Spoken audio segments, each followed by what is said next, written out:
Well, good morning, and it is a wet morning, but it isn't going to be too bad today. Nonetheless, there is a flood warning out from the Weather Office, so be prepared. It ain't going to get any drier over the next little while. Not too bad today, though, and supposedly a moderate breeze. That's the breeze that supposedly doesn't take my hat off, but often does. Good morning, I'm Keith Hayes, and along with me is the great Max, the mighty Max. Good morning. And we're going to take you through for the next hour with the what's happening in the country, in the world, in the locality, you name it. We'll try to cover it until 9:30 thereabouts, and then Liza Page will join Max, and they will take you down their usual alternative view of things and make you think. First of all, before we go into the papers, let's just play our logo, shall we? Oh, let's play our logo.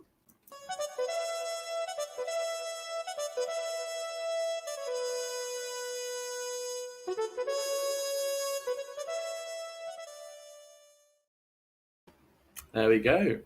Okay, here we go, apparently, so they say. So let's see if... I'm just actually trying to see if I can follow this on my phone, but it's all too difficult. All very too difficult for a chap like me. Anyway, let's take a look at the newspaper headlines. But before we do, I would like to just make a comment about Rishi Sunak's comment yesterday, in which he said, the heads of industry should actually start to think more about cutting their salaries and looking at the workforce and giving them a new lease of life, etc., etc., etc.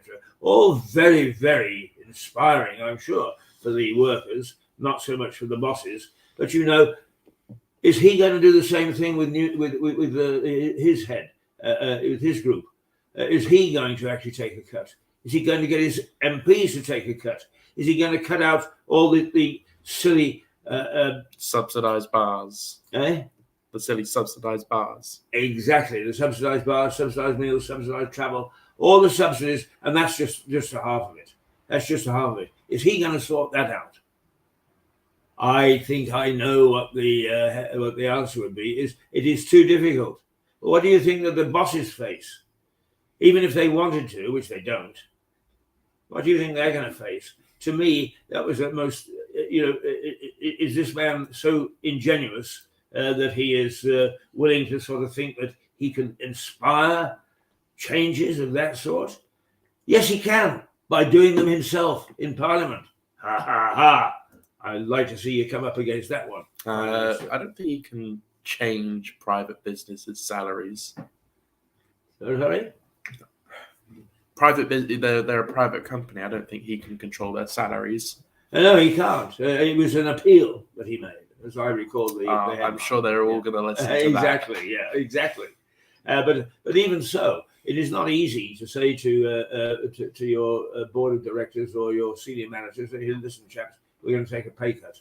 It is not an easy thing to do. People have their way of living, and they live to their salaries and so on and so forth. We may think that they get a lot of money and don't know what to do with it. But do you know what to do with your money? Do I know what to do with mine? Of course, if I had to take a pay cut, not that I get any pay, but if I had to take a pay cut from my imagined pay cut, I would be in trouble, and so other people. So it is not just a simple thing of calling a board meeting and saying, hey, chaps, we're going to take a pay cut, any more than it is calling a cabinet meeting and saying, hey, chaps, we're going to take a pay cut. So let's not have those so ingenuous things. We are in trouble. As a country, we are in trouble. As a society, we are in trouble. And it's up to us to try and get it out. It's up to us. Go back to work in the main. My friend and colleague, Leo McKinstry, wrote an article yesterday. I haven't finished it totally. But basically what he was saying is, a lot of the troubles that we have can be based at the feet of the civil servants rather than the politicians. And he's quite right. Civil service rarely come under any sort of examination. And when they do, they manage to yes minister. They manage to talk their way out of it. It's about time that the whole system was given that horrible word that no politician likes, reform. If we don't reform, we're going to die. It's that simple. It's that simple, in my view. Anyway, should we see what the papers are going to say? Right. Yeah. Max is sitting there wide-eyed thinking, what the hell is he on about now? Right, okay. The Eye. Hunt reveals UK's new age of austerity. And people are guessing on the autumn statement today. Basically, the guessing is that his words, I think, a new age of austerity. In the last in leading on the Chancellor's autumn statement, the paper reports on Jeremy Hunt's plans to balance the books after the pandemic and Liz Truss's tenure as Prime Minister, saying that the total package to be announced will be £6 billion less than what was expected. Mr. Hunt will announce £30 billion of cuts to public spending and £24 billion in tax rises, says the Eye newspaper. The Metro follows in grin and bear it. I'm sorry, Jeremy, but that sickly bloody grin of yours, whenever you do anything, it just gets to me. What do you think of that sickly grin? You're going to say you like it. No, I'm not. But I don't like Jeremy Hunt. He has a lot of ties to China. Right. Okay. And has done quite a bit with China in his political career. Yeah. And has gone very soft on China. Well, the Chinese are facing up to the Americans at the moment, and actually, according to an inside story in the Mail, is the Xi Jinping. Gave Pierre Trudeau a dressing down yesterday, saying, "Listen, every time that you and I try to get into a corner to talk about private things or things that shouldn't be public at the moment, is you have a camera there, and that's Trudeau all over. He's a pretty boy, if you like, and I'm afraid that the North American continent, so I include Canada as well as the United States, are going to have an uncomfortable time with Xi.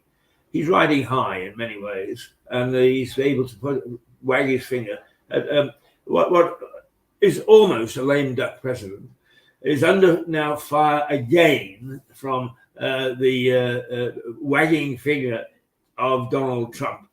And it is a weak government in Canada. It's a major northern neighbor.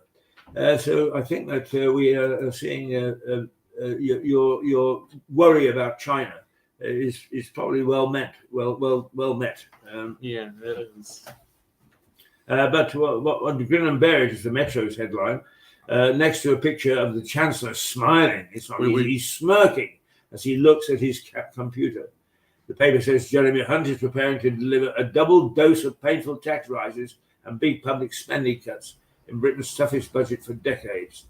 The announcement comes a day after the latest figures show inflation has hit a high of 11.1%. Now that's the inflation, as we discussed yesterday, that we recognise.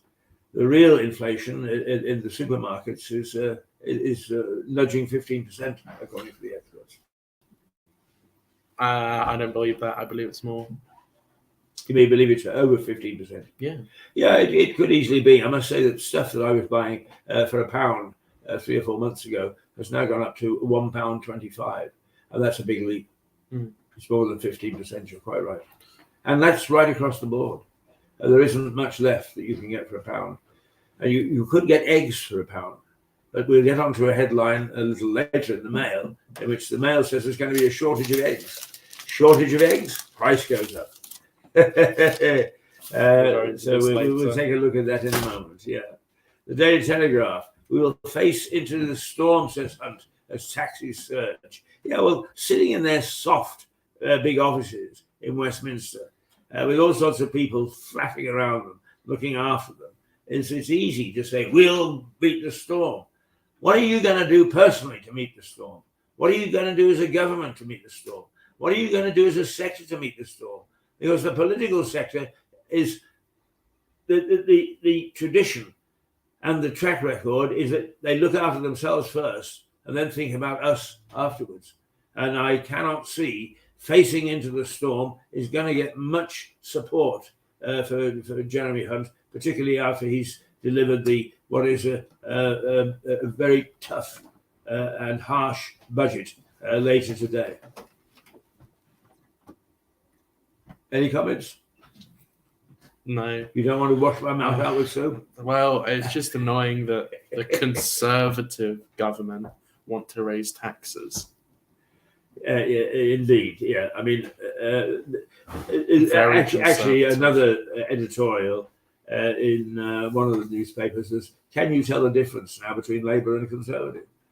And actually, it's Well, very that's the thing. difficult. Over the last couple of years, Labour has gone really far left, and so have the Conservatives. They're moving more and more left That's wing. right.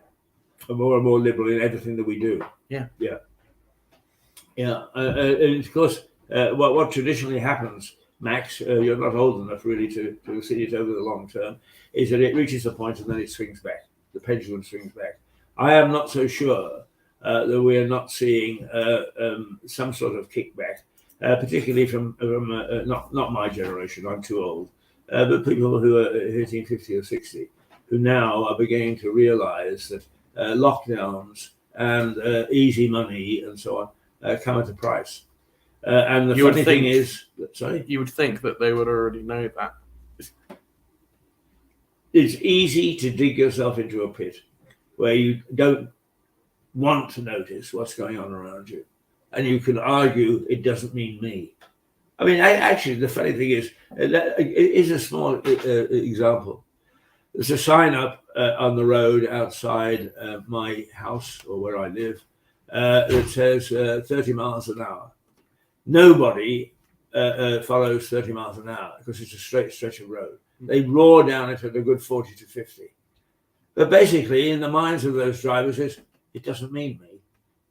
And it's the same as at the bus stop, no parking. And there's somebody always who comes in, it doesn't mean me. And that, unfortunately, is pervading our society at the moment, is that whatever laws and rules we have, it doesn't mean me. It means somebody else, off. And that's the mindset that we've got to get out of. It does mean you.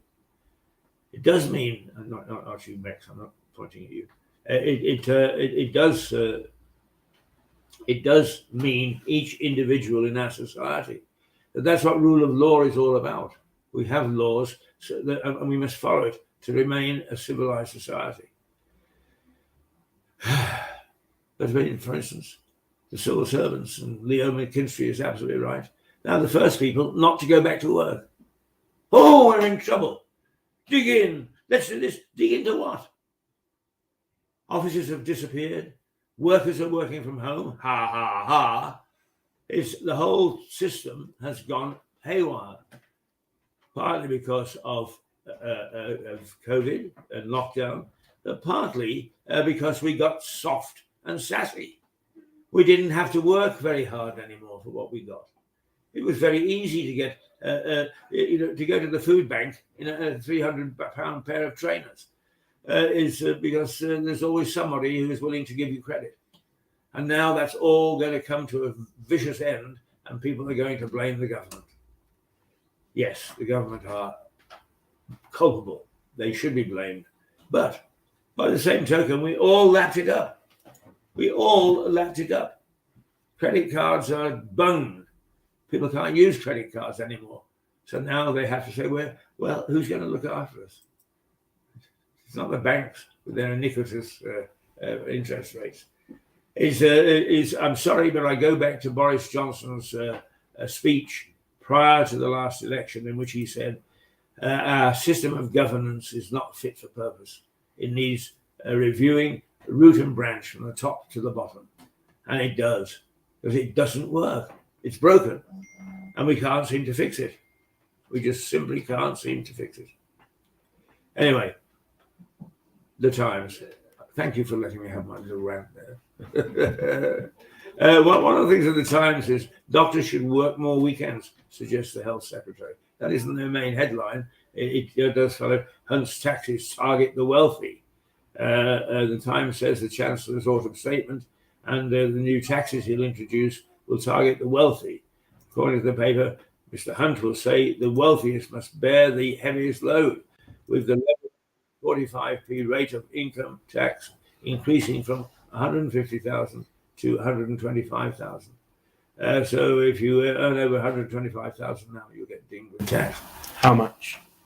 Well, I think he's probably going to keep the 45p level, 45% level, but more people will pay that.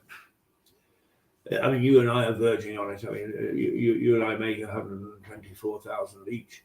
So we'd better be careful not to tip over into 125,000 now.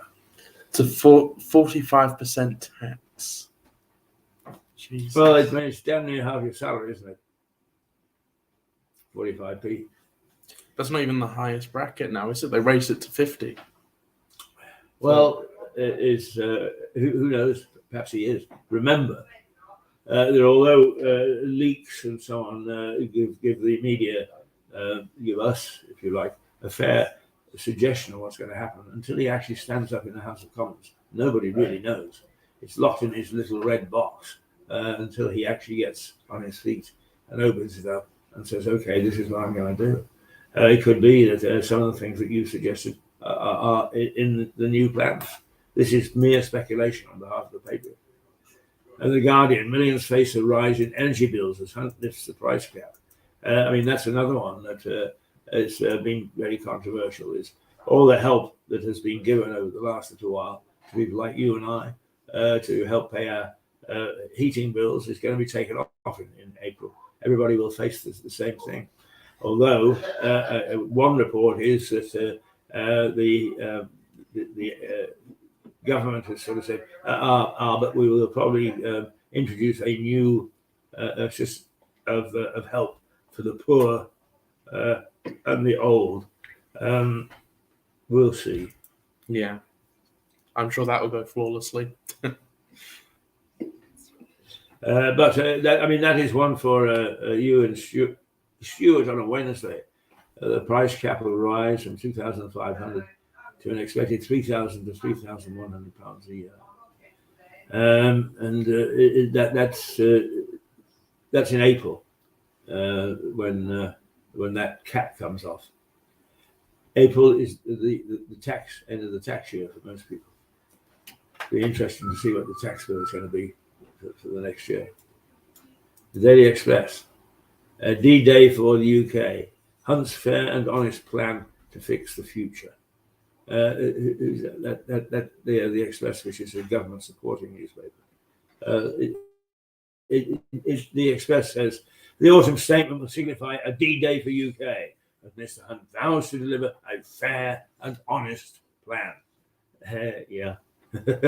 His snake oil salesman were always fair and honest. Honest John.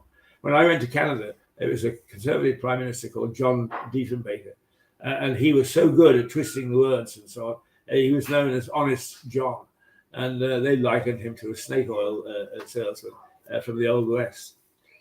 Right, well, the Daily Mail is a supermarket ration on eggs. Shall we do a little trip down to Potter's Wheel, our park? Yeah. Here we go.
All right.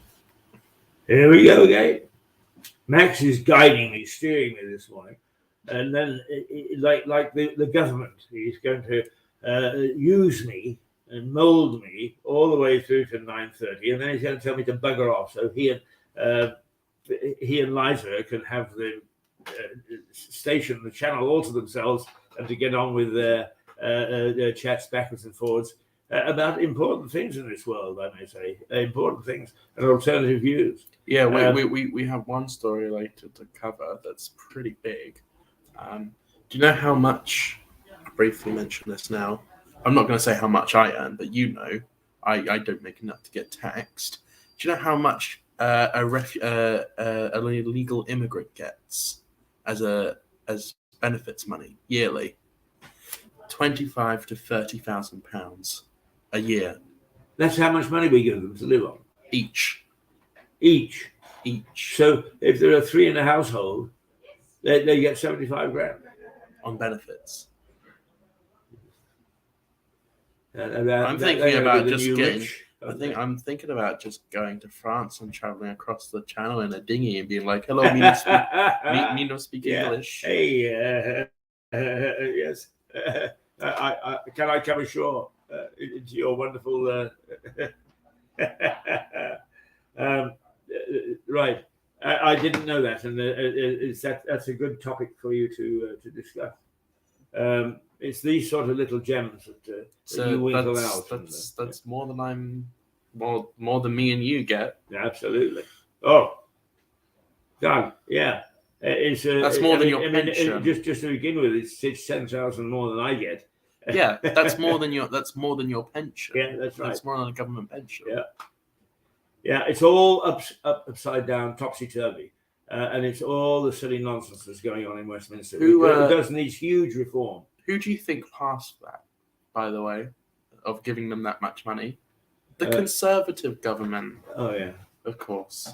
The Conservatives. That's right. The thing is that the people who hang out the flags and welcome refugees and so on and so forth and think that it's all very civilized, that we look after them, aren't the people that have paid the money for them. They are now about to start to pay. And it will be interesting to see the change in attitudes of those people towards immigration. No, they say no human is illegal, which is a ridiculous saying. But there was a guy recently, a YouTuber I watched, who went to a protest, a refugees welcome protest, and he had a high-vis jacket on and a fake clipboard going up to all the protesters saying, "Hi, I really support your cause. Would you like to adopt a refugee into your household?" Every single one of them said no. Oh, sorry, I don't have enough space. We're overcrowded. Oh, no, I can't afford to do that. They need to go somewhere else. Doesn't surprise me. Yeah. You take that one personal experience of yourself. Oh no, there's no space. I can't do that in my house. And then you enlarge that to the whole country. There's not enough space here either. No. It's not just but your actually, apartment. of course, it's fashionable to be a protester.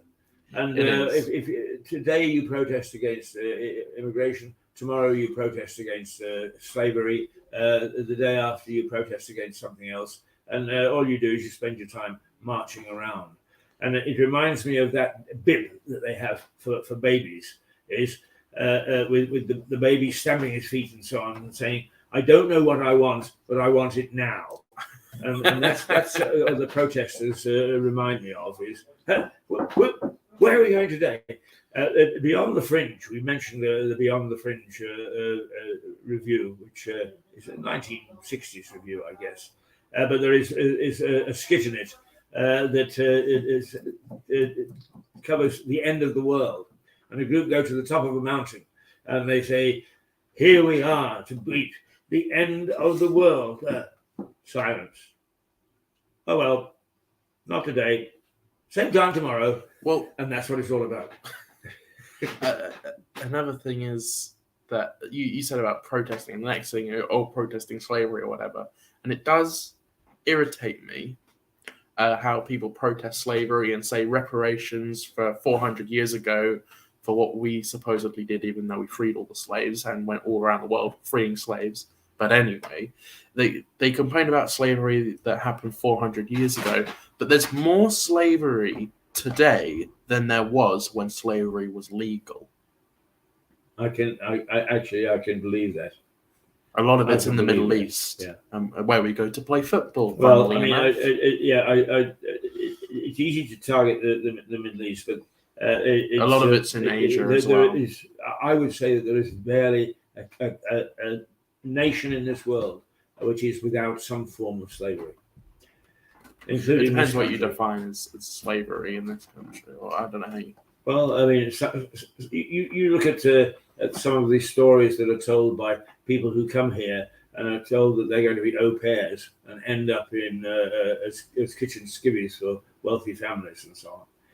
It's just as rife here, and other, of course, the favourite is to bring people here for prostitution. Now, the role of prostitutes, or the profession of prostitutes, if you like, has emotionally been freed rather more than it was 50 years ago.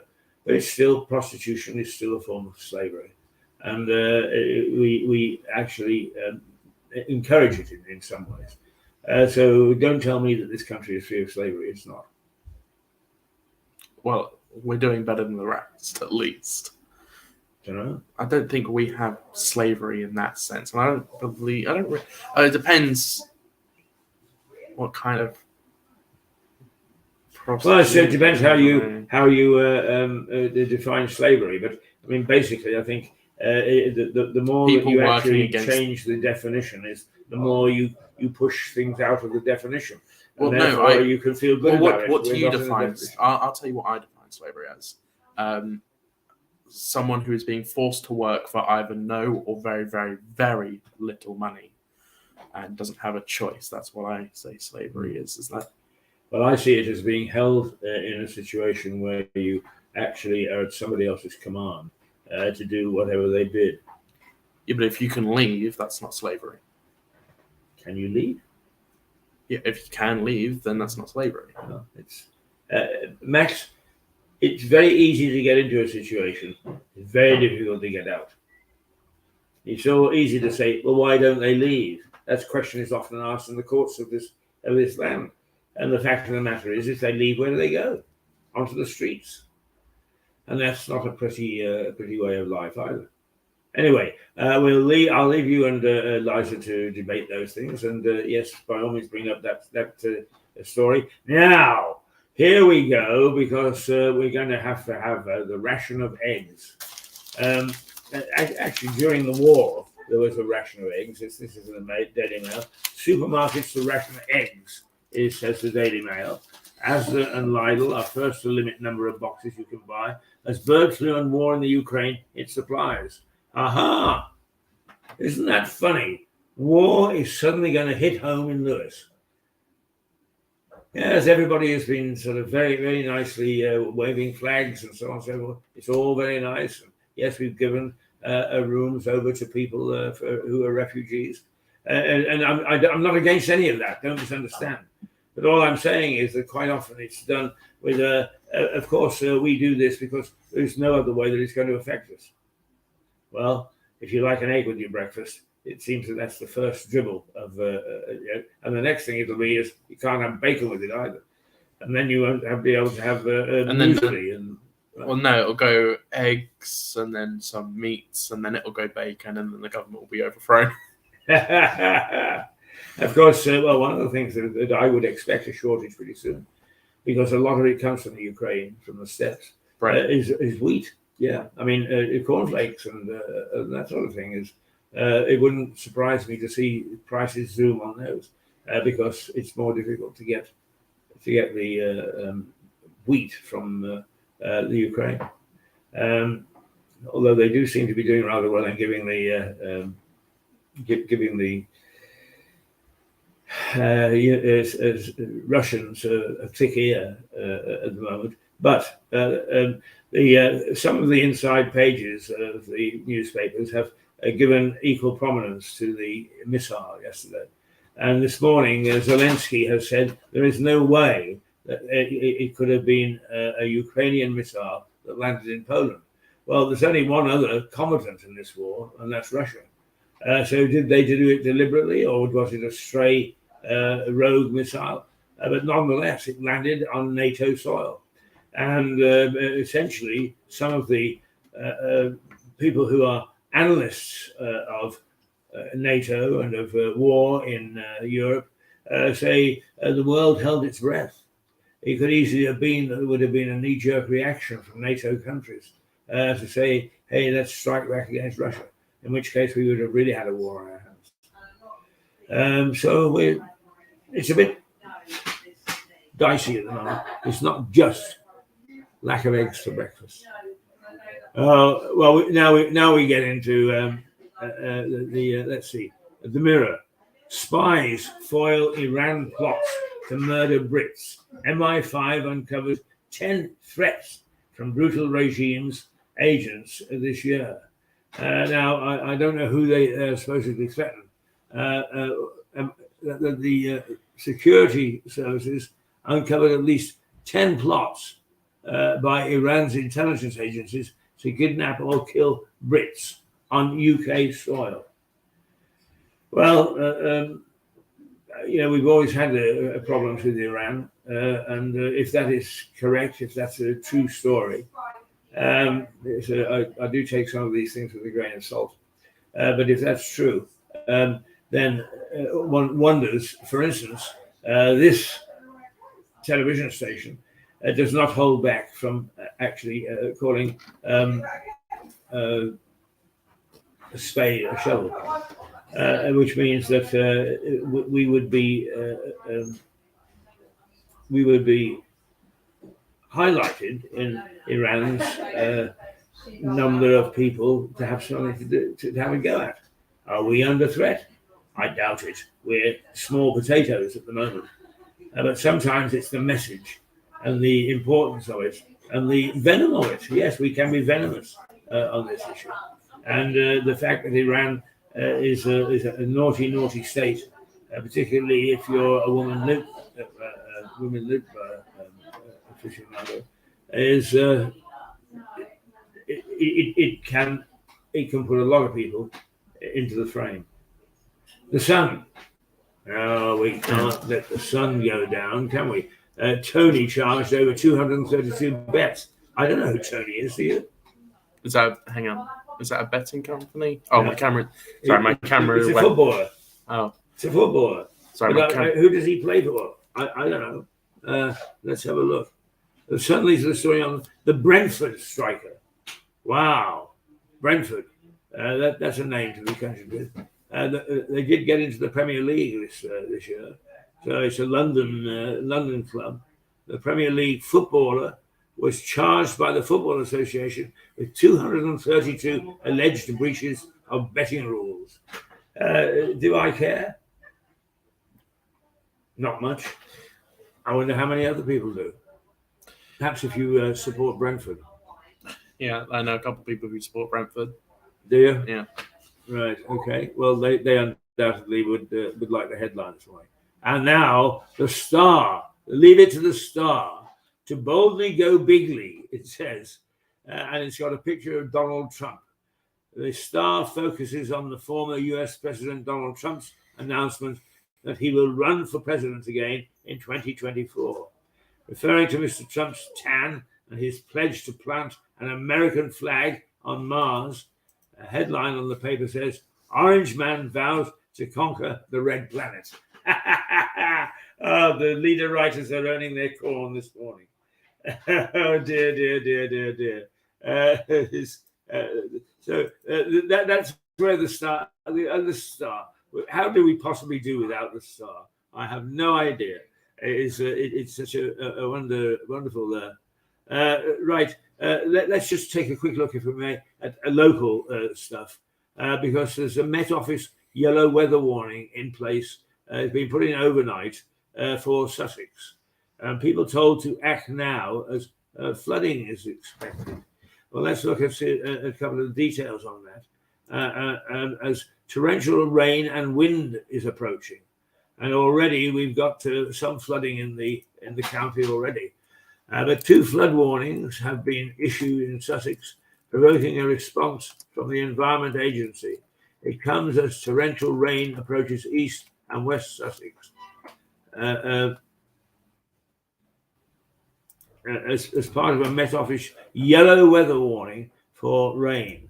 For where? Sorry, a yellow weather warning. This is for Sussex, East and West, and that's been issued by the Met Office. Do you mind if I have a look at your iPad actually and look at that story? You may indeed.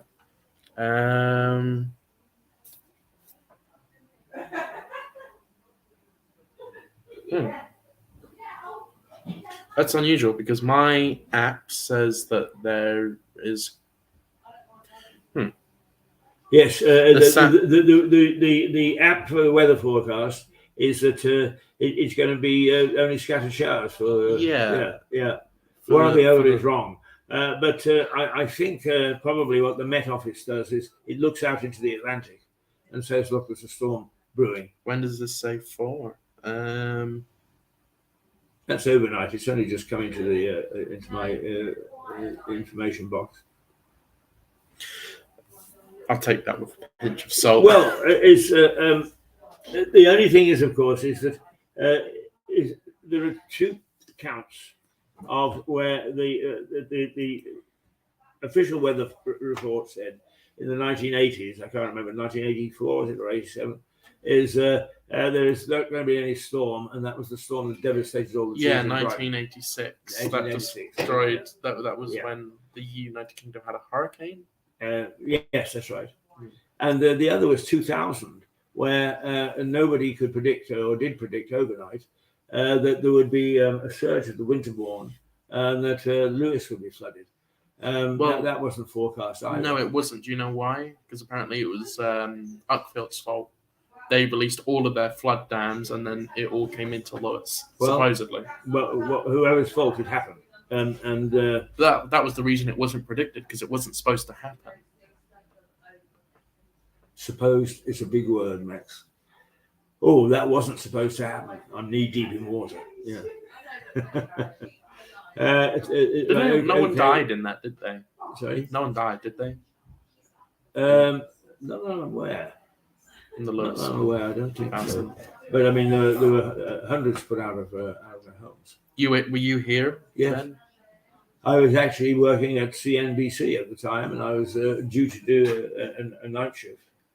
And I looked out of the window and at the train station, which I could see from my house in those days, and all I could see was a canal.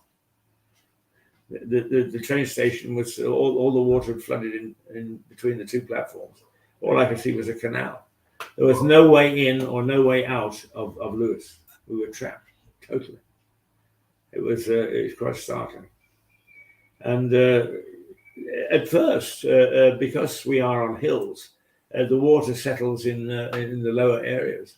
You can look out and say, "Well, it's very wet," but then a little trot around Lewis, and you soon. I don't think there's much else. The other is a car flips and crashes into a ditch off the A27. What you need before you fly to Qatar for the World Cup. Flooding likely across Sussex as multiple alerts issued for rising rivers.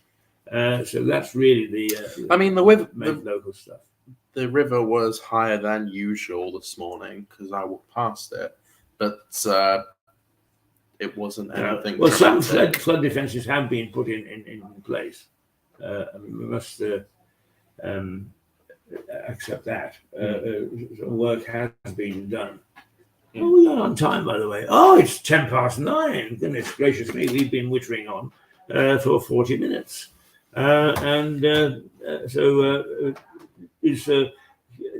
How about looking at 1 or 2 of the inside pages? Should we go to a short clip first? We should. We've got Andy the window cleaner. Oh, I found that's one of my favorites. Yeah. Yeah. Okay. Andy the window cleaner is let me just explain to those people who are new to Mirador Television. And this is Mirador Television, by the way. And I'm Keith Hayes. And with me this morning is the Mad Max, or Mighty Max, as he prefers to be called, Mighty Max Hurd.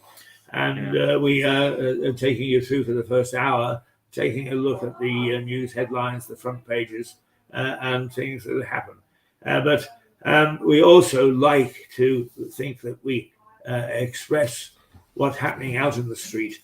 We are broadcasting from the White Hart Hotel. We look out onto the street, and looking out onto the street is some very, very interesting people work out there. And one is Andy, the window cleaner, who's been around for 20 or 30 years. Lovely, lovely man. Favorite of almost everybody. And I had the chance and the privilege to speak to him. It was, I think, a summer ago. All right, we'll play this then.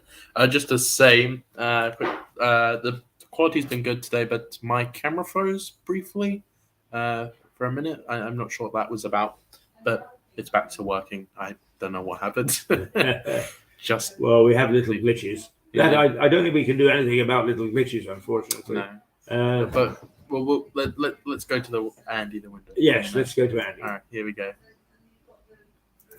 One of my favourite things is sitting outside when it's sunshiny, now that we can, in a pub, and talking to those people who get the day going, and who have I been meeting for years and years and years, is but Andy the window cleaner, a terrific character that everybody knows. Andy, how long have you been doing this? Approximately 28 years. 28 years? Yeah. So you've seen some changes here? Yeah, certainly, yes. Certainly, yeah. What was it like 28 years ago? So I can't honestly remember, Keith. I'm at that age now where the memory's going. But it was, certainly different and certainly busier. Tell me, what's it like? Because you and I used to have a race to get to the high street first. Oh, yes, yeah. 6 o'clock in the morning, yeah. We used to have a wager on it. But tell me, in those days it was empty, but times have changed. What is it like at 7 o'clock in the morning here in Newark? 7 o'clock now is more like it used to be at maybe 5:30, 6 o'clock. There's nobody about. I don't find anybody. Even up to 9 o'clock, the town's still quite quiet. And obviously, since the lockdown and the shops reopening, it's sort of 10 o'clock in the morning before the shops are opening. So it's a lot quieter than I've ever known it, really. But you put in a fair old day. I mean, you're here early and you finish late. Yeah, I do, Keith. I'm glad you brought that up. A lot of people think I don't, but I do. Yeah. You clean windows, particularly the businesses, and I must say, one hell of a job you do too. They all look sparkling. But as they drift in, who are the first people to get to their shops? And we always think of shops opening at 9, but there must be a lot of people that get there well ahead of you. Yeah, certainly. We've got Sharon at Bedworths and Lucy. They're there quite often, certainly by 8 o'clock in the mornings now, getting their shop ready for opening at 9. I see them if I'm working this top of town. Obviously the girls going to work in Cafe Nero again. Yeah, again, Keith, it's not like it was. It's certainly, I'd really be racking my brains to say at 7 o'clock if I see anybody, really. What did you do through lockdown? I've done a lot of gardening, a lot of walking, lots of shopping, lots of housework. So I've had one happy life. So, right, Dad. And that's so that still continues. Is she glad to get you out through the front door? No, my wife works longer hours than me, so she goes out the door with me at about 6 o'clock every morning now. And she won't get home till about 6 in the evening, so I'm generally home. So I do the shopping probably on the way home today. Now, over the years, you must have peered in through a window and seen a few things and thought, oh my goodness me, I better move on. Anything that sticks out in your mind? When not so much doing the shops, but certainly when I was younger and I used to do the house windows, I saw quite a few things where you had to pretend you hadn't seen, and when they answered the door, you said, "Oh, sorry," but it's quite embarrassing for them and me. It's always nice to know that the window cleaner has got a zip on his mouth. Certainly some signs. Not that I would do anything wrong. But, no, exactly. So, what does the future hold, Andy? I don't know for me, Keith, really. I mean, I'm looking at it now, my work just gets less. But I love what I do, and I love coming into the town, even though I don't live in the town. I love to work here, but the work's getting less and less. So I maybe have to do it on a part-time basis and get another outlet somewhere else. So. Well, people certainly enjoy you. I mean, you're a breath of fresh air first thing in the morning. Thank you.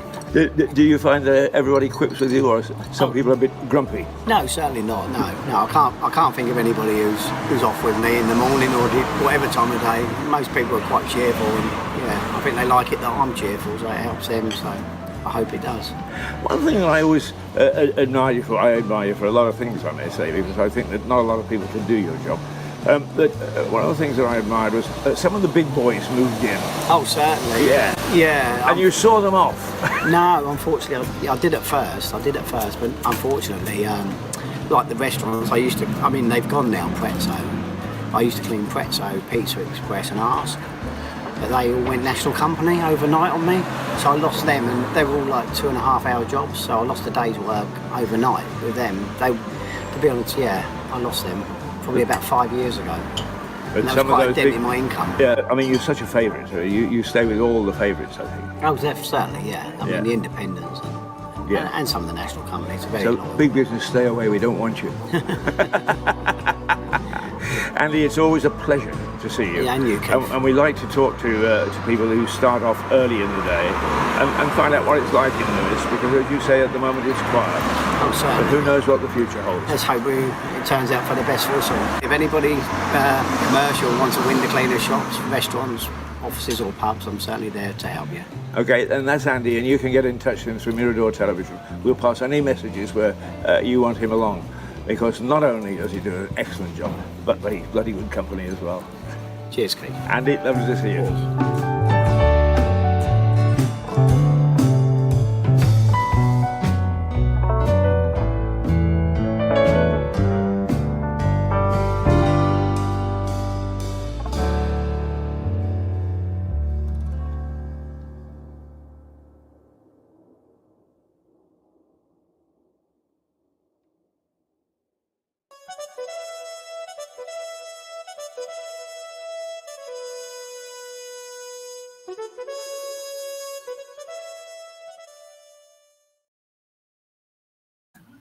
Okay, and we're back. Well, that's Andy, the window cleaner, just a terrific guy. And I'm happy to say he is still alive and kicking. He's still out there. He's still as cheery as ever, and a great favourite of the people along the High Street. And I hope that the High Street will support him just the same as they would like to be supported by local people. Quid pro quo. All right.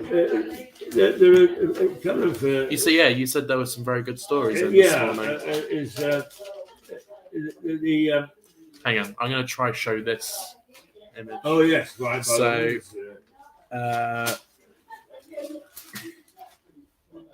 here is a photo of security. I'm sorry, this is terrible. You can't see that. I wish I'd seen this before we started so I could bring it in. But this is security tags on Lurpak. Security tags on Lurpak. I mean, this is just ridiculous. Yes, it is. But I was just joking around a bit. The security tags on Lurpak, but it's £7.25 for a pack of Lurpak. And there are security tags on it now. They're pocket-sized. I'm certainly not paying £7.25 for them, so I can see why there are security tags on them. Pockets bulge. Yeah. Right. Well, I know that Liza Page has now entered the studio. Her aura came before her, and she will join you in a minute. But if I can just one of the typical things in our society is actor Michael Sheen slams the Prince of Wales for being an England fan. And I mean, why we give it any space at all, I have no idea. But it just shows how stupid these actor types can be. And I hate that when it's like, so-and-so slams. It's so annoying. Yes. Well, Mr. Sheen, I'll tell you, I am now going to slam Princess. Prince of Wales. No, Who was- the princess of. Just shows how bad my memory now becomes. The Queen's daughter, Princess Anne. Princess Anne, for being a supporter of Scotland. How dare she? Oh, how dare she be? She's ours. There, la, you prat.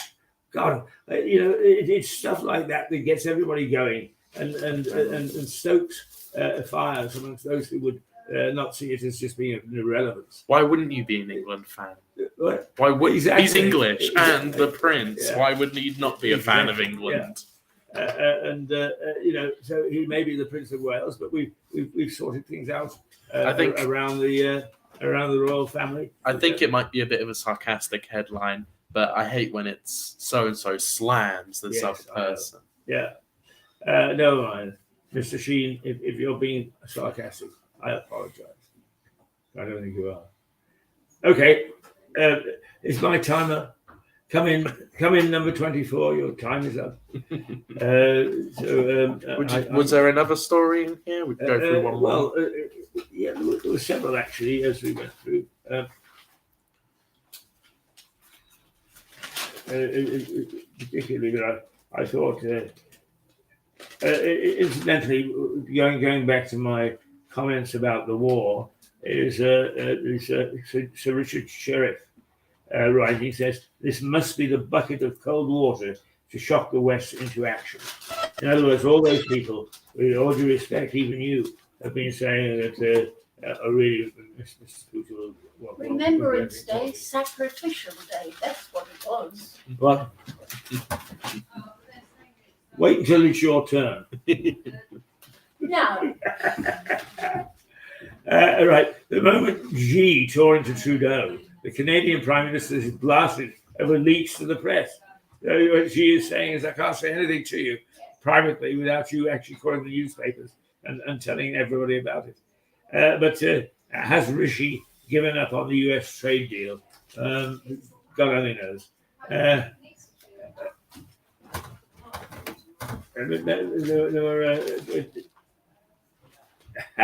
There's another lovely one.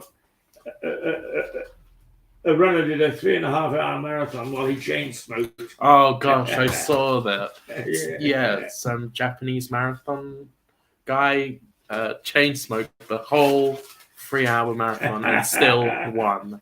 I mean, that's just ridiculous. Sunak to publish a tax return, but not his wife's. Lovely little snippets as we go through.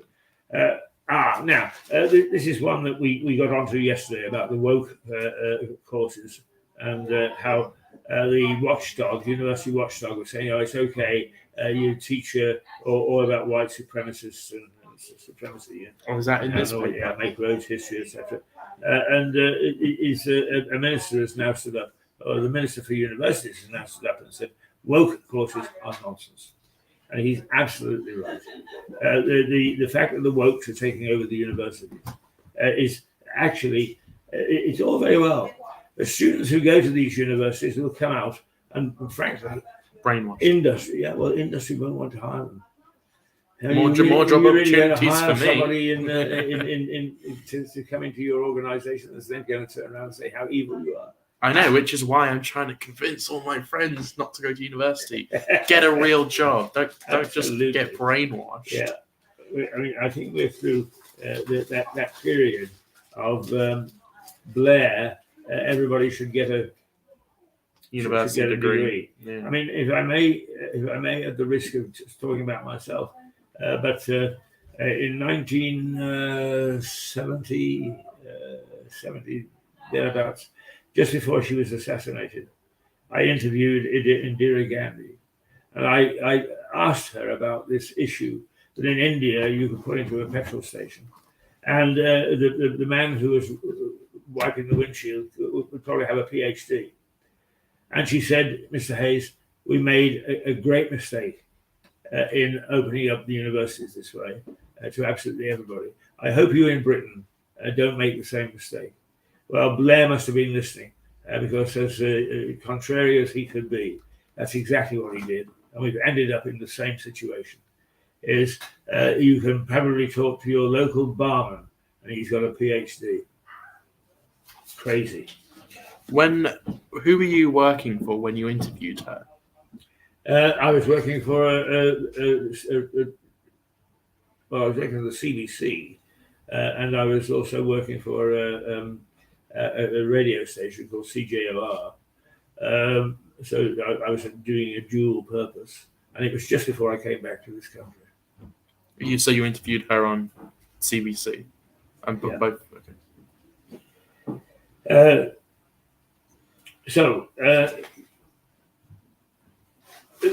There you are. That's enough. That's enough from me. I've had a good rant this morning. I've had to go at absolutely everybody and everything. I always feel much better when I've done that. And I go away and I leave these two to pick up my mess.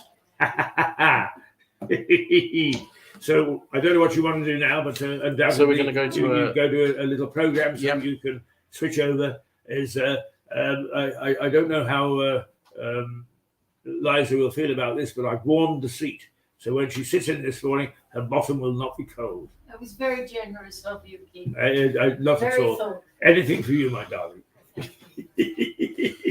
All right. Okay. Let's go to a clip. Here we go. So we're going to play another episode of Leslie's People. I don't think we've seen this one. So here we go. Hey.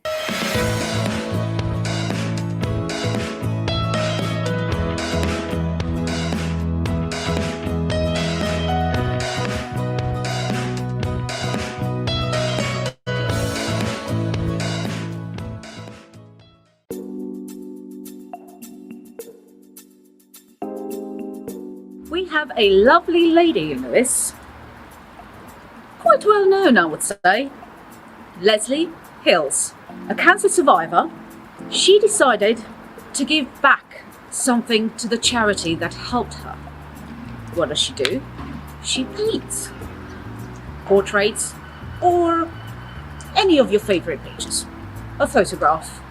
Every penny she earns, she gives to cancer research. She is a lovely lady. In normal circumstances, you would see her in the window at the cancer research shop. However, you can even send a photograph via email to her and she will paint your portrait or a favorite picture. She does plan on getting back there in the window fairly soon. Our program, Leslie's People, looks at the person in the paintings, so we can find out a little bit more about that person in the portrait. Take a look at our series, Leslie's People, and if you like the idea, if you like the portraits you see in the programs, why not get in touch? She is very much looking forward to your emails. Take a look. It would be a great gift. Well, good morning, Hannah. Hi. Thank you for seeing us. Early morning. It's all right. What time do you get here? We normally get here about 10 to every morning, 10 to 9. Set the shop up, ready to open. And yeah, just put the money in the till and you're ready to go. We normally try and get quite prepared the night before, and so there's less to do in the morning because sometimes we have donations on the doorstep and you never know how long that's going to take. But yeah. Yes, many times I see the bags in front of the door and I thought, oh, Yes. all the work that you have to do. Yeah. A lot of that we aren't able to use if it rains and whatnot. Oh, yes. So it all gets wet. But yeah, sometimes it's fine. It's fine. Now, of course, the reason why we're here is the lovely painting, which was painted by Leslie Hills.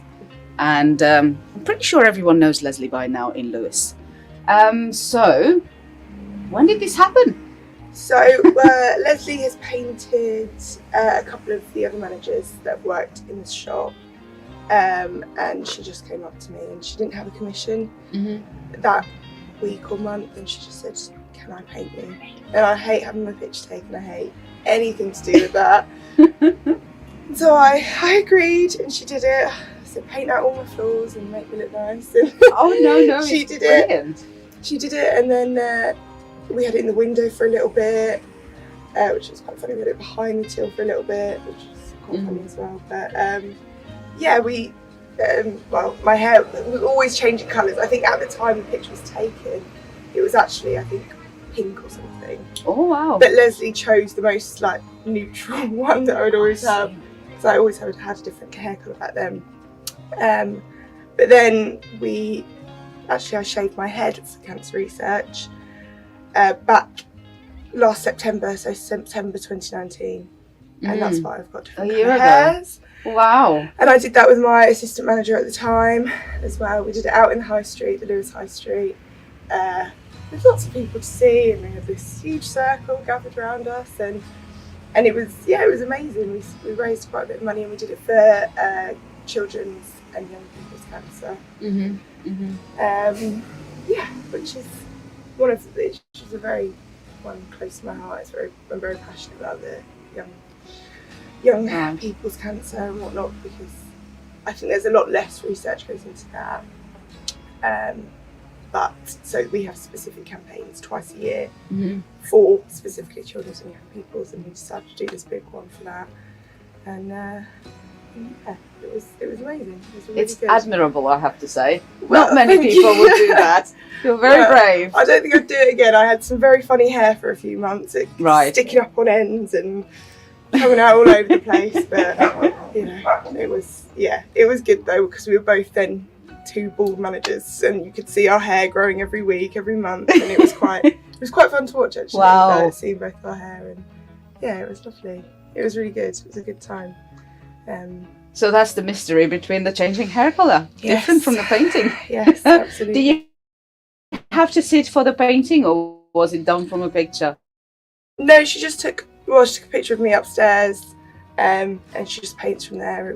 I didn't even know. She just did it whenever she could, and came back a few months later, and Wow. it was It's amazing. very, very nice. Yeah, it's absolutely amazing, and she seems to capture everybody so well.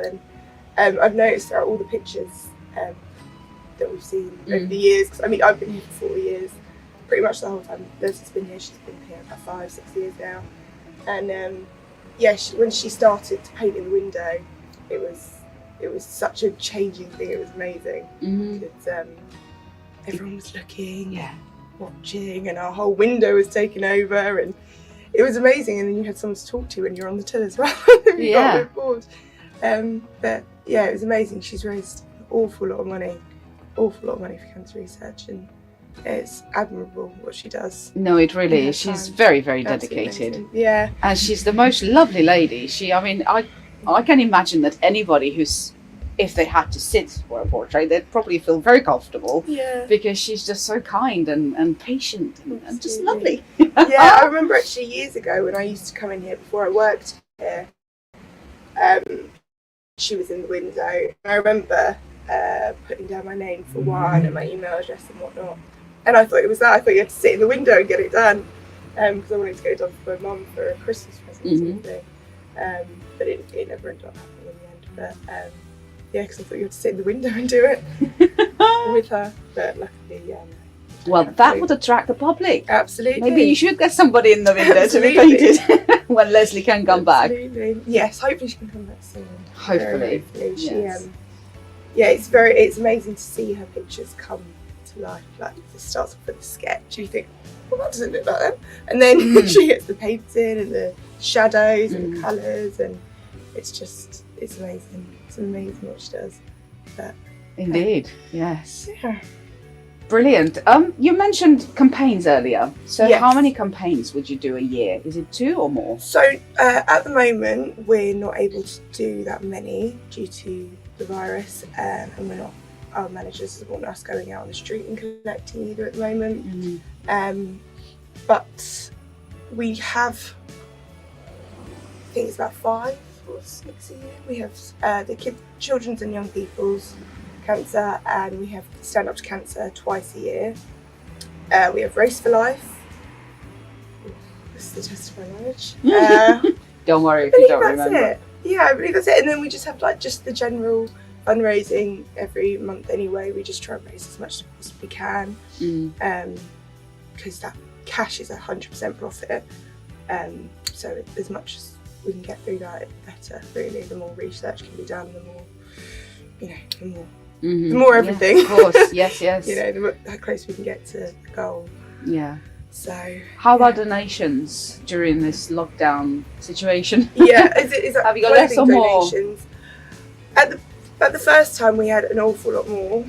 We had it the second we opened, coming through the door. Wow, I think everybody at home started tidying up and getting rid of things. Which was amazing. But then after about 3 days, or not even that, a couple of days, we were full and we couldn't take any more. Wow. And we had to leave everything then for 72 hours to quarantine. Yeah. And it was a bit more difficult at the beginning, but now we're getting more used to it, and the quarantine rule has been taken out of it now, so everything's getting a bit more back to normal. A little bit back to normal, which is good. That's really good to know. And then hopefully Leslie can come back in the window soon. That'll be a bit more normal, and everything going back to a bit normal would be what we want, what we need. I think would be great. Absolutely. Soon. Oh, absolutely. Something's alive. Bit of Lego, I think. So what do you do with the rest of the donations when you're full? Do you send it somewhere else? No, we just have to stop. Right. We just have to stop taking. Oh, wow. Normally we wouldn't if it wasn't during this time. We would just sort of work as hard as we can. It would be on the floors, everywhere. It'd be everywhere. And we just have to try our hardest to keep it tidy because of health and safety. We don't want anyone tripping up over anything. So it's a lot easier on our half now to be able to say, I'm sorry, could you bring it back Friday, or we're not going to be able to take today, could you bring it back at the weekend, or it's a lot easier on us and the volunteers who are coming back because they do the majority of the sorting, to be honest, of the items. So yeah, it's easier on them, it's less stress, it's less pressure, whereas it's already quite a bit more intense here at the moment. Yes. It's all hand washing, surface wiping, wearing gloves, wearing the masks. It's all a lot more anyway. So it's a lot better that we can control the amounts that we get in there. So that's very helpful for you guys. Absolutely, to do. And I was, so I came here, saw the big advert in the window as I was going to Brighton on the bus with a friend. And it all started from there. I just came in, I met the manager then. About not quite soon after that, I turned 18, and then I applied for there wasn't a manager here at the time, an official manager or assistant manager. And so I applied for the assistant manager role after a few weeks of getting to know the place, getting to know people, and luckily they took me on. And the rest is history. Yeah, I didn't know an awful lot back then, and I think they took a leap with me, which I'm very thankful they did, because now I am running the shop and I have an assistant manager myself, and it is fantastic. It is absolutely fantastic. And if they never took that chance on me, I wouldn't be here still. So I'm very glad they did. Wow, and that's a very nice story. Yeah, and I'm sure you'll do the same with someone else. Yes, I am always keeping my eyes peeled on some of the younger ones as well, because we have quite a few young volunteers now, and Cancer Research offer for us training courses, and the whole team, everyone. So I'm always offering the younger ones. Anyone who wants to learn more, I'm like, great, do a course, come on, do this, because they already know the job. They're fantastic, and there's always jobs all around it, like Cancer Research managers, assistant managers, Sunday managers, shop manager assistants. There's always opportunity, and I think you have to grasp at it when you see it. Really. Yes. And sometimes you need someone to nudge you to grasp that absolutely. opportunity. Yeah, absolutely, and that's what someone did for me. So I'm always trying to keep an eye out for everyone else as well. But yeah, we have some amazing volunteers, absolutely amazing, and yeah. Hopefully we'll meet some of your volunteers later on. Yes, well, I'm trying to think. I think some of them have been painted as well, actually. We'll get to the bottom of that. There are they some. Can't escape. Yeah, there are some who have been painted by Leslie. Sometimes she just does it because she wants to. She hasn't got a commission in, so it's even better. Like, we've got a picture of a volunteer up with my picture up in the shop always. And yeah, it's quite funny walking up the stairs and just see two faces in front of you. But it's It's a great story. Yes, it's very, very nice. It's a nice story just before Christmas. So, if you would like to have a wonderful portrait painted, you don't have to sit for it. You can just send in a picture, bring it into the shop, or even online via an email to Leslie. She'd be very, very, very happy to do this for you. So, Hannah, thank you very much. Thank you. This is great. And let's have Leslie back as soon as we can.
Well, good morning and welcome, Liza. Hello, hello, hello.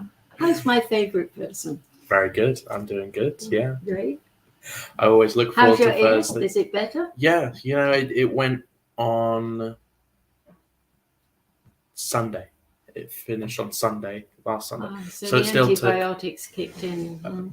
Eventually, it still took 2.5, nearly 3 weeks for it to clear up. That's a long time, isn't it? To be in pain for that, yeah, it was quite painful. Yes, you mustn't neglect that, do the Yeah. follow-up. Yeah. And But yeah, no, I'm doing much better. Feeling a lot better. I've been quite tired recently because I was on the antibiotics for so long. oh yeah, they make you feel very dodgy. Yeah, They're no, very they made me draining. feel so tired, but I'm going back to. Yeah, I'm back. I'm fine. Good, lovely, lovely. I'm very worried about you carrying all this stuff around. We've got to find you some kind of a cart to wheel it around because that is not good for you. Well, yeah, I suppose we'll talk about that later. Well, it's a very important subject. Well, yeah, no, I lug a lot of stuff around, but it doesn't really bother me too much. Oh, you're a masochist. A masochist? What's Well, that? It's a person who likes to inflict pain on themselves. No, oh god, no, I hate pain. Jesus. Well, what are you doing carrying all that then when you can wheel It's it not around? pain. It's not pain. It's just an inconvenience. Wheel it around how? It's bags. Well, there's all sorts of things that you can I'm get not going to be today. using Keith's old person trolley. It's not an old person's Yes, it is. trolley. When It's do you, any person's trolley. Come on. It When- is. come It's on. an any person's trolley, for goodness sake.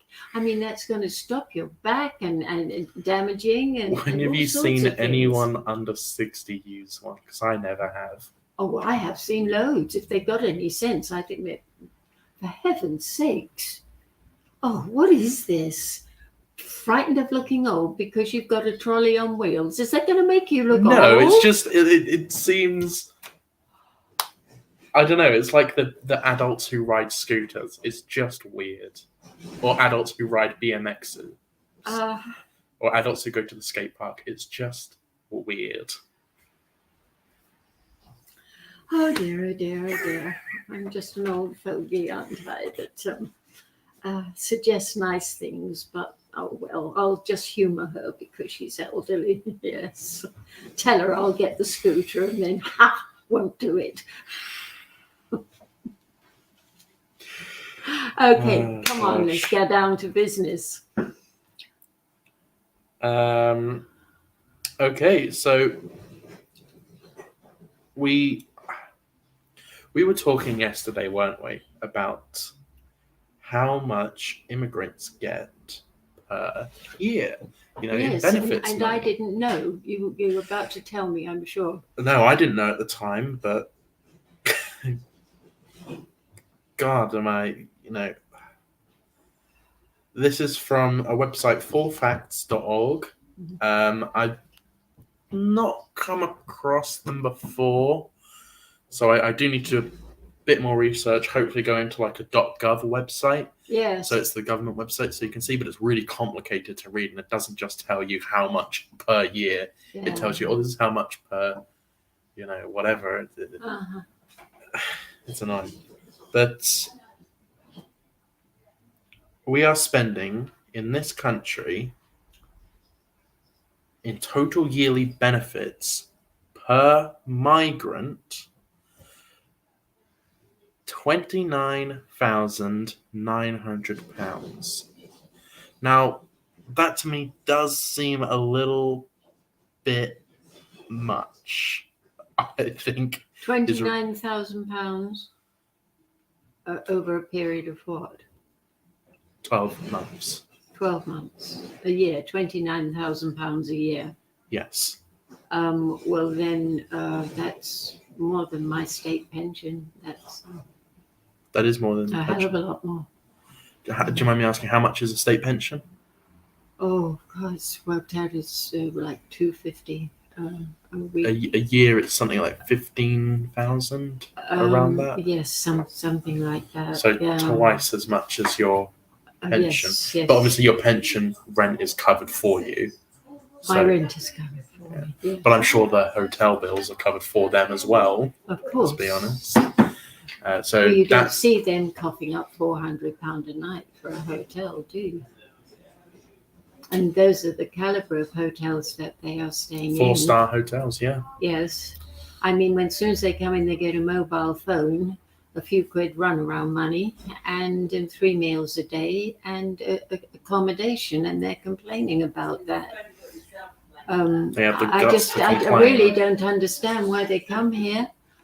But then, of course, I do understand. We are bringing these people into this country And with a they're purpose. We are making money out of them from the trafficking. And also we will be training these men, these young fellows who are fighting age fighting for age men. this world army. Now, are you sure then they're not just fleeing the Albanian war that's going on? No. No? The No. Albanian war that's No, everyone hears so much about? pretty sure that Mr. Soros has financed them to come over here. Yeah. He's got it Oh, very no, well absolutely. organised. Very No, well well, I was organised. being a bit sarcastic and just playing devil's advocate. No, but but- that's good. That's good for the show to do that because it takes the the horror off of it. You know, sometimes we make light of things, and maybe people will think we're callous in doing that. But it's so dreadful what is happening. And they say these are Albanian refugees. They're not refugees. They're Of not- course, they're not. They're coming here for money. I was being sarcastic earlier. There is no Albanian war going on. No, That's ridiculous. There's Mm. no Albanian war whatsoever. They're coming here because money. Yeah. And same with Afghanistan. They're not at war or anything. I'm sure they had like a overthrow of the government recently and Sharia law replaced. But oh, yeah. there's no war. They're not refugees. They're not fleeing from. Yeah. Oops. They're not. Sorry. No, it's all. Then- See, You know what they say when they come over here to be classed as a refugee? All these fighting age men, they come over here and say, so that they get to the Home Office, and the Home Office says, so why did you flee Afghanistan? You're not a refugee. Oh, no, I am a refugee because I am gay. And I would get persecuted in my own is that country. what they say? Yeah. Oh, they use that as an Yeah, excuse. they use that as an excuse. Because you mentioned in another show that we did that if you're gay over there, they throw you off a cliff or Rooftop. something. Built a rooftop. Yes, Yeah. we don't let anyone know. No, well, Mm. for some people, it's hard to not notice, but yeah, and these countries are just barbaric. It's awful. I mean, they literally throw people off of rooftops Yes, but why should they come over here? because we give them the most money. And, They and we shouldn't. give them, and we don't throw them off the rooftop. We give them. Yeah, but they're also not. So they come over here. They go to the Home Office and they say, "Oh, the reason I'm fleeing because I was going to be thrown off a rooftop because I'm gay." Hmm. That's what they say to get the benefits money that they do get, Yes, yeah. and it's ridiculous. And it's we are now the most overpopulated country in the entire world. That's not true. We are. Are you sure? Yes, we're the second most densely populated country in Europe. The most densely populated is obviously Monaco because that's less than a mile long, and then the most densely populated country I think is Hong Kong. Hmm. Okay, well, whatever it is, we got too many over here. Oh, we're definitely in the top 5 for They're sure. destroying the countryside. I mean, these ticky-tacky homes they're putting up not meant to last. You know, all. we're ploughing over our English countryside to build council houses. Exactly. Well, which And we also need that, council. Also, that land we could use to feed ourselves. Then Farmers, we no. We But do you know wouldn't be farmers? dependent on Mr. Bill Gates and his GM crops that he's poisoning us with. Do you know farmers are paid not to grow on their land? Yes. Yeah. Yes. I was talking to my grandparents' neighbours about this because they get paid from the government not to grow crops because they want to. The government, and it's not an optional thing either. Mhm. They say no, you cannot grow crops in this land. We'll pay you not to because we want to keep our English countryside green. So we could be growing wheat in this country, but who are we relying on instead? China. Ukraine. Yeah. For wheat. Yeah. Oh, hang on a minute. Is there something going on in Ukraine right now? Yeah, sure. Yeah, and they're complaining. He was getting very saucy, that little guy, saying, "You're not sending me enough money." Yeah, you know, I mean, it's just 80 billion just certainly isn't enough. No, it's not even enough for the weekend, is it? Yeah. You know, can't really go out and get pissed on that, can you? Well, you know what's interesting? If you look at headlines before and after the Ukraine war, you'll see from the BBC, Ukraine is the most corrupt country in all of Europe. Mhm. And then when the war started, support for Ukraine and their people, you'll see it from the Financial Times, for example, saying that Ukraine is one of the worst countries in Europe, Mhm. incredibly corrupt, Yes, lots would of America mafia. put that guy in there? Of course they did. It's very handy for America, you know, to do financial business. Well, they also put a lot of people in the Middle East as well. A lot Yes. of leaders there. Yeah.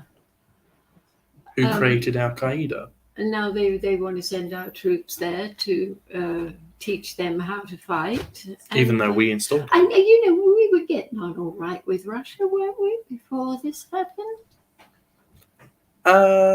Not really. I mean, we had the Salisbury incident a couple of years ago. No, but we had the but There I'm, were- I'm a they- little suspicious of that. They, It's right next to the place where we have all the drugs and all that business. What's that place called? I don't know. Oh, I've not heard of this. Yeah, well, I should know if I'm going to bring it up. Yeah, it's where we experiment with drugs. It's very famous. We have animals there, and we experiment with highly toxic drugs and things like that. Yeah, and those two guys that copped for that awful business were a little bit close to the. Of course, they blamed it on Russia, but you know, it's all big business. Everything. Yeah. Everything. But the thing is, this is a little more encouraging. I don't know if it's, you know, sort of the carrot thing with this smart meters. Can I read this to you? Absolutely, go for it.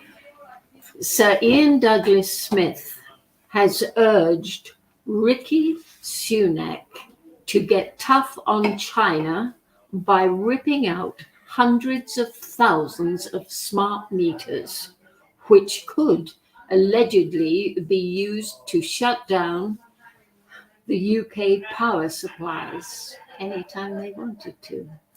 Just to Tory minister warned PM against allowing devices linked to China in our homes. Bravo, Sir Ian. Sir Ian raised the nightmare prospect of the Chinese shutting down power to hundreds of thousands of households through access to meters remote control power switch. UK smart meters are manufactured by Kaifa Technology UK, which is controlled by state-owned China Electronics Corporation UK. 15,000 are installed every week. They say that they're going to be 15,000 a week. Yeah. Well, good on you for not getting one, because my household has one. I know. I refuse to have one. Well, They're always phoning me up and saying, we must fit your smart meter. I said, over my dead body, and put the phone down. And the thing is, they say it's going to be cheaper for you. And for the first couple of months it is, and then boom, it skyrockets. And once these are in, you cannot get them out, because people have tried. Highly dangerous. But everything now is smartphone, on your smartphone, on your smart meter, on your smart TV. Everything is smart. And this is all for this takeover, for this one world takeover of the Chinese system. And now they want to put in smart water meters. I mean, it is petrifying. But I mean, why has he left it so late? Yeah, and just to be clear, that's Ian Duncan Smith. Ian Duncan Smith.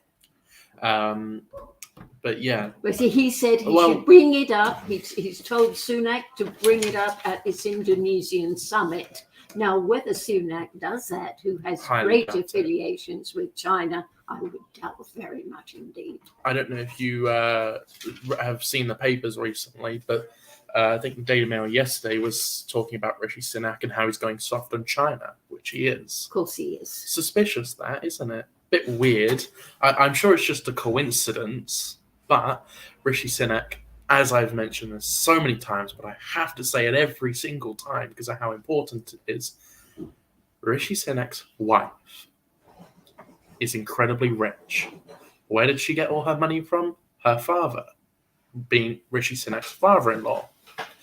Rishi Sunak's father-in-law, the reason he is so rich is because he owns the patents for some of the patents for the Chinese social credit system. Yes, well, isn't that nice? Isn't that a coincidence? Yes, Now he's going soft on China. Our leader in charge of Britain. Rishi Sunak, who is no one actually elected, about doing away with all money. No one elected Rishi Sunak. He won by default. He wasn't born here. He was born here. He lost the Was he? Yeah, he was. Where? Somewhere in South London, but he was moved up to one of the safest Conservative districts in the north, I think Norfolk, or one of the other counties nearby. So he got put in the safest Conservative seat, and he won his election. He's not been in politics for a long time. He's been in there less than 10 years. Yes, and then he'll go back to whatever God-forsaken country he comes from, and that's good for the resume. Oh, I once run Britain. He is from here, but he has a dual citizenship with America. Which means he pays no tax here. He does pay taxes, but... Are you sure about that? Well, probably... Anyway, who gives them? Sod.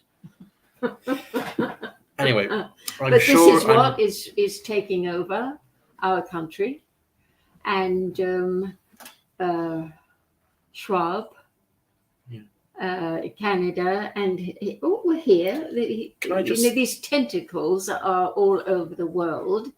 And this all stems from the European Union, which wants to take over the world. Yeah. And just before, they just wanted Europe. But now they're greedy now. Mm. And this has all been planned over the last 80 years. Really. It goes back that before I was born, when they started this war with the whole idea of making Europe one big country. I mean, listen, but this Napoleon tried to do that. It goes back this far. You know, somebody always got the idea of taking over, making all these countries join together. And after the war finished, the Americans went in and they took all these Nazis. I mean, bona fide, not that it killed millions and millions of people. And they said, right, we're putting you in positions to run the country, because if we don't put you in position, then the Russians will take over. And Warner von Braun, for example, created NASA. He was a Nazi scientist. Exactly. I heard and then this. paperclip, they took the top jolly science back to America and said, now you're going to invent stuff for us the way you did there. I heard this joke recently. Do you want to hear it? Is it clean? Because Oh, it is. It is. because All right. I've got a nephew that's always telling me naughty jokes. Go on. What's the? It's just the one of the words that gone out of my head. What's the weird religion in America? Well, one or two, aren't they? Not the Mormon one, the other one where they go to your house and all harass you. What's their names? Scientology? Scientologists. There you go. Yes, very So- naughty people. Here's a joke. A Scientologist, a Nazi, and a paedophile walk into a bar. What do? Start NASA. Oh, that's very I heard that clever. before, Oh, and I it's just- lovely. I just thought that was very funny. Very, very good. Excellent. Yeah. I mean, NASA hasn't even been around for 100 years. That's weird to think about. I mean, when was NASA founded? It was 1947, 1948. No, but it started before that. It started all before Hitler came into power. Really? This was the plan. Yes. This has been the plan all along. Hang on, let me have a look on my. When was NASA founded? Founded, not started. Oh, whoa. That is way later than I thought. 29th of July, 1958. 1958. That is. Must That's have interesting. changed their name. Because it started off as the common market. What, the European Union?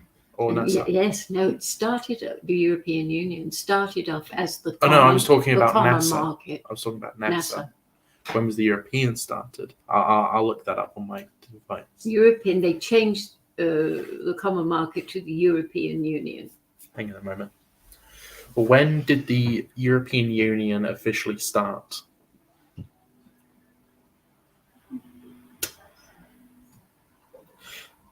What? That can't be true. The European what?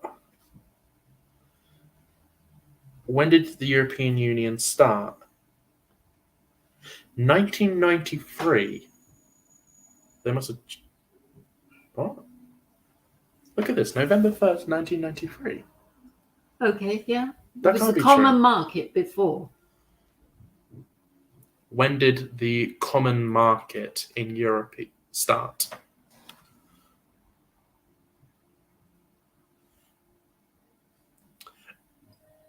(1957). Oh, so, yeah, 1957. It started with Italy, supposedly. I don't know. That doesn't seem right.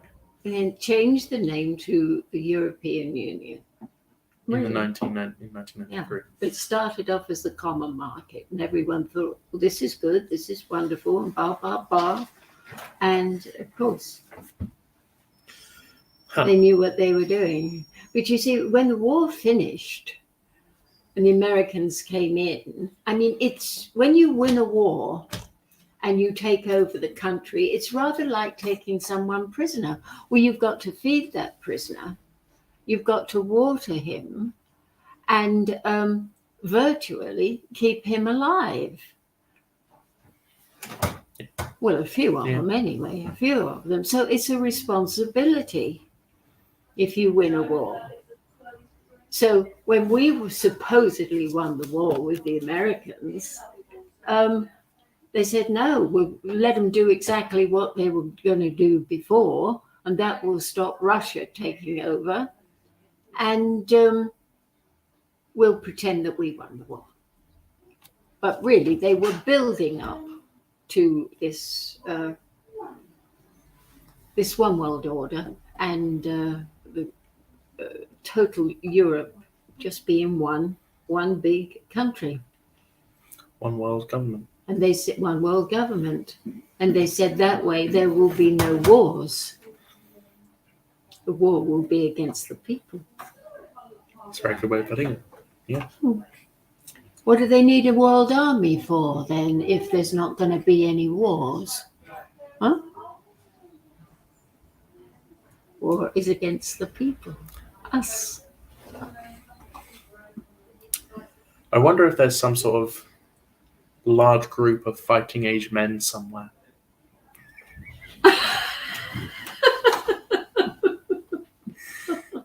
I don't know. I was They've- discussing this with Keith, and he said, yeah, but if they're going to train these people, word does get out and around and the whole thing. Well, we trained ISA, didn't we? Yes. A lot of people don't know that. We trained ISIS them. members. Yes.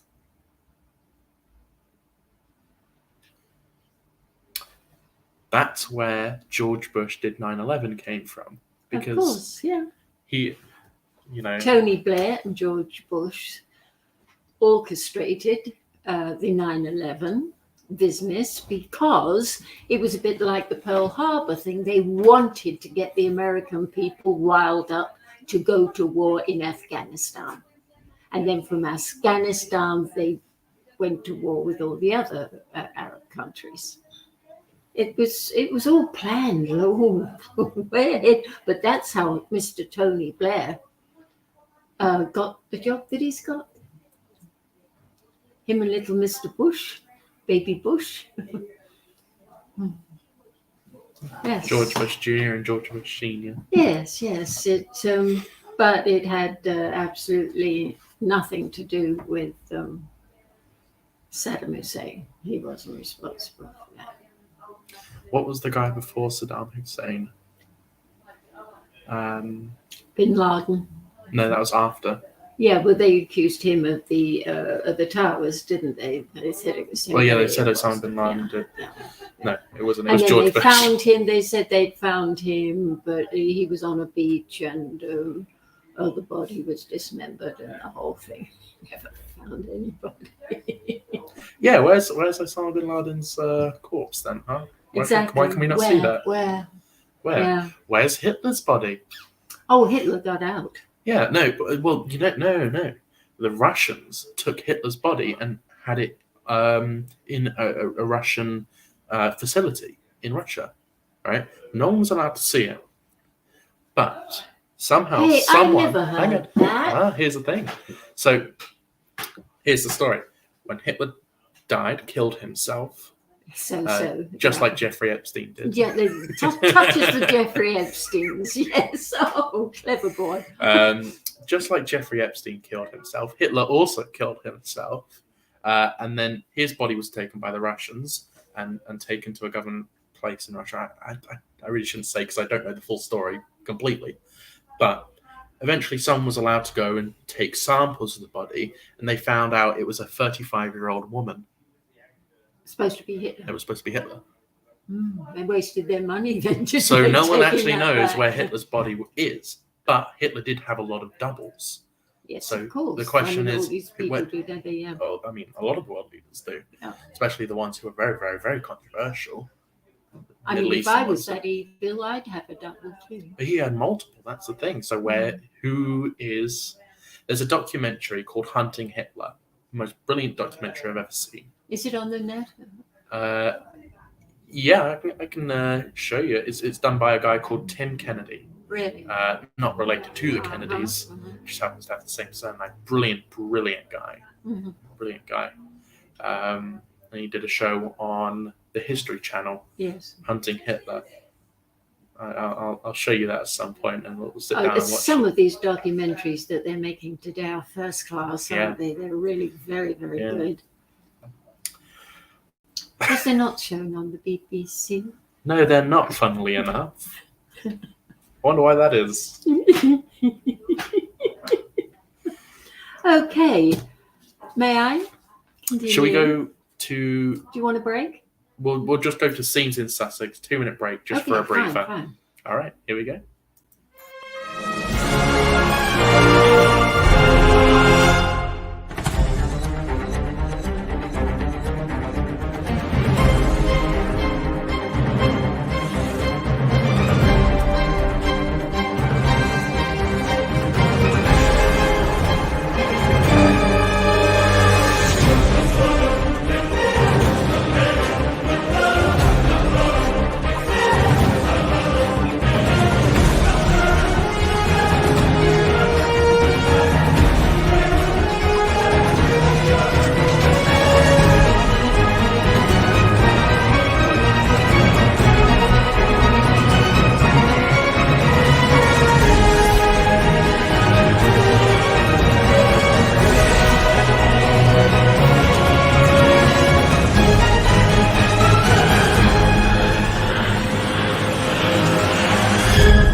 Okay, and we're back.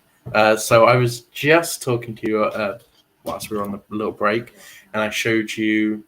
I'll try and show you guys, but it's not a very good picture. This image of Lurpak, this photo that was taken. A pack of Lurpak, 75 grams, £7.25. But if you look what's on the Lurpak, it is security tags. People, this is not the first time I've seen this. I've seen this in person now as well. Where? Sainsbury's in Hayward Heath.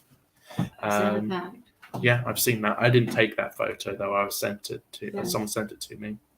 But I have seen it myself before in Sainsbury's. Are people stealing butter or something? Oh, at £7.25. I don't particularly blame them. I mean, the reason they've got the security tags on them is because they're pocket-sized. Yeah. £7.25 for a pack of Oh butter. God, things are becoming awful. They I know. really are. And it's all to do with this bloody lot. This Welsh. Oh God, I can't understand how we're allowing evil to live. Yeah. I really cannot. I'm sorry, but it's just too awful. Yeah. Too awful for words. They also announced today that inflation is officially at 11.1%. 11. Yeah. And recently, I can't remember where I saw it, so take it with a pinch of salt because I don't have the article in hand. But I was reading that Waitrose has had I trip over my own words. A substantial loss in sales. Because, what with the cost of everything, people aren't going to Waitrose as much. I know you do. Yes. You still do, but you live on your own and you can afford to do so. How much longer can you? That's an unfortunate question that you might have to start thinking about soon. Of course, yeah. But I eat very, very carefully. I know you I'm do, yes. very careful what I buy. I don't buy anything that isn't nutritious. And I try to buy organic. Whether I'll be able to do that in the future or not, I don't know. But I'm not going to think about that until that time arrives, because No, people, what now? Which infuriates me. It absolutely infuriates me. People complain about the cost of living. They complain about the governments. They complain, oh dear, I've got to stock up on food. I've got to do this. I say, why? Why are you sitting around waiting for some creep to pull a switch to turn off our electricity, to turn off the grid? Why are we just sitting around waiting for someone to decide to do that? Why are we standing for these costs of living? Why?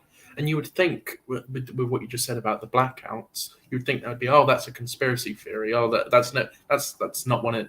You've been reading that David Icke, haven't That's you? it. I get that all the time. All the time. no, Yeah, this- that David Icke. Yeah, I don't want to talk to you. I get him. the same with Alex Jones. Yeah. But now these blackouts. It was recently in the Guardian newspaper front page. Who? What? The Guardian. It was in Yeah. the Guardian newspaper, Who, the front David? page. No. These blackouts. Oh, these blackouts. Yeah. Yeah. So it's in the mainstream now. People know it's going to be happening. Yeah, when they're sitting around and waiting for it, and they're waiting for the food No, but it supply makes- to dry up. That's why they're collecting tins of soup and God knows what, and things like that. Stop it from happening to begin with. It's easier said than done. Well, that's always a good excuse, isn't it? But I mean, how get do rid you- of the Schwab. Get How? rid of the other geezer too. Get rid of them. How? I can think of many ways, but I'm not likely to put it on here. I'm not that stupid. There's enough people to get rid of them without any violence at all.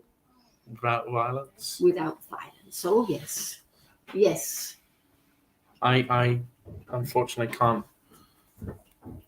Look, there's so many of us and so few of them. I hate to say this, and I do not support what I'm about to say, because I don't support violence. But I don't really see a way around this without violence. And I'm not condoning violence whatsoever. I disagree with it myself. I disagree with all war. I'm a very anti-war, anti-violence person. But I don't see a non-violent way. I really don't. It would have to be done en masse, and it can be done if it's organised properly. But the masses... A mass sit down. No, we're not having it.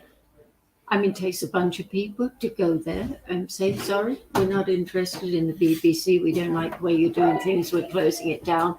And you go to a government house and Parliament. There's enough of us to do that. And say, sorry, out you go. We are taking over. Shannon, I'm going to leave these here. Yeah, You can put them up. Force of numbers. Force of numbers. There's this much of them. There's masses of us. Yeah. It's just getting the It government... can be done. It can be, yes, it's possible. But will the government listen to us plebs? Well, the government won't listen to us because they're the ones that are going to go. And they will go to. They will go to. I have faith in people. And you know something? Call me dumb, call me naive, call me a stupid old woman, but I have faith in the British people. I don't think anyone's calling me a And stupid I old woman. tell you something, I think they've just about had enough. Bringing over these immigrants and the way they're treated and the whole bit. Nah, come on, we're not standing for this. What is this? I mean, even Douglas Smith's had a bit of gumption to say, pull out these damn meters. And he's the first one that I've heard say that. Yeah. More power to the man. Should we go to a quick... Sorry, I can't speak. Should we go to a quick clip? Yes. Yes. All right, here we go.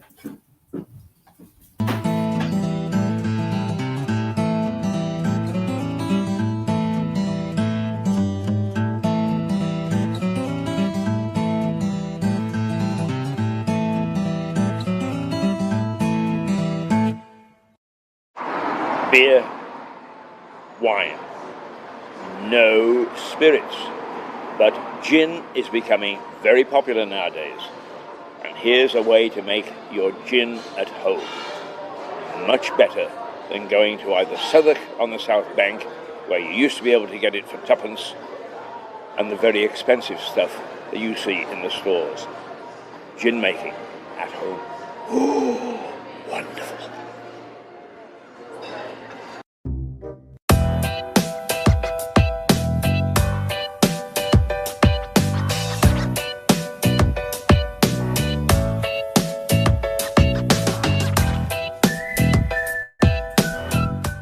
Hey guys, in this video I'll show you how to prepare at home an incredible liquor.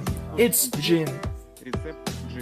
For this you need 1 liter of 50% alcohol, 17 grams of juniper, berries must be navy blue and I've slashed them with rolling pin.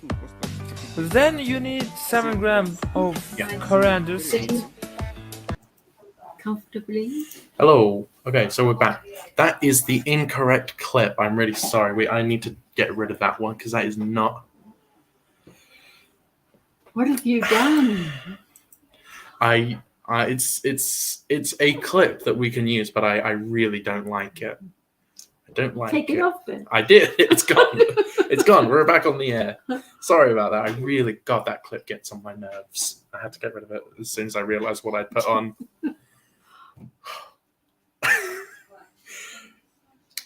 Oh well, we all of a sudden have Are you nice going kids. round the bend, darling? Are you? I tell you what you're goodness. doing. You're overworking. That's what you're doing. No, I'm not overworking. Yes, you are. All I need to, you know what I need to do is I need to go to France and swim across the channel and say, speak English. 30,000 a year, please. Yes, in the dinghy. And over you come. Yes. Yes, then you'll be taken care of. I will be taken care of for sure, yeah. Hey, listen, they might even give you a few quid and let you do what you're doing. Probably not. Okay, here I go. COVID. Official data confirms the fake vaccine is killing children. Europe has suffered a 552% increase in excess deaths among children ever since the EMA first approved the Pfizer jab for kids. Now, why don't they take these off the market? Come on, please. Because it's too profitable. And this is statistically true. You can look at VAERS, the vaccine adverse side effect. I can't remember the acronym, but VAERS. It's a gov.uk website. You can look at the statistics of how many people have died from the vaccine. Now, if you look at under 18, statistically, you're more likely to die from the COVID vaccine than COVID itself if you are under the age of 18. Well, you know, all this is documented now. I mean, I cannot believe that people are still going and getting these injections. I just can't believe it. But we're so obviously brainwashed that it has become, we're just programmed for it. Yeah. Not me. No, I know not you. Certainly not you. Okay, listen, let's change the subject. Hancock was worth 1.2 million in 2020, but now is worth 5 million now. Now he's lost his job and unemployed. Yes, Interesting. but that doesn't include 5 million, but that doesn't include the 400,000 that he's going to get from Celebrity Get Me Out of Here. So he made 3.8 million through the COVID scam. Wow. You know that? Wow. Do you know what his salary was as the health secretary? Yeah. 200,000 a year. Mm-hmm. He's making double his yearly salary in I'm a Celebrity Get Me Out of Here than he made. That's 2 years of work for him in government. Yes. But a couple months, not even a couple months, a month in I'm a Celeb to get me out of here. Yeah. A month of work. And then after this, he'll go on the lecture tour. Yeah, those Where they get the speeches. bills. Yeah, those. Do they get money? I mean, Do what was they it? ever? Some people were But playing. I tell you, I still wouldn't want to be him. I wouldn't want to. I have to keep looking over my shoulder because I promise you that he will have to do that. I said that the last show. You disagreed with me. I do. I still do. Yeah, but no, these people that he's killed, then and the loved ones, they're not going to let up. No, they're going to keep coming and coming and coming. I promise you. No. When someone murders your mother, or your father, or your uncle, or your auntie, or your child, Through these COVID. you don't forget, darling. That's something you do not forget. And I tell you, now I wouldn't want to be a lot of these people. No, sorry. Now this I found quite interesting.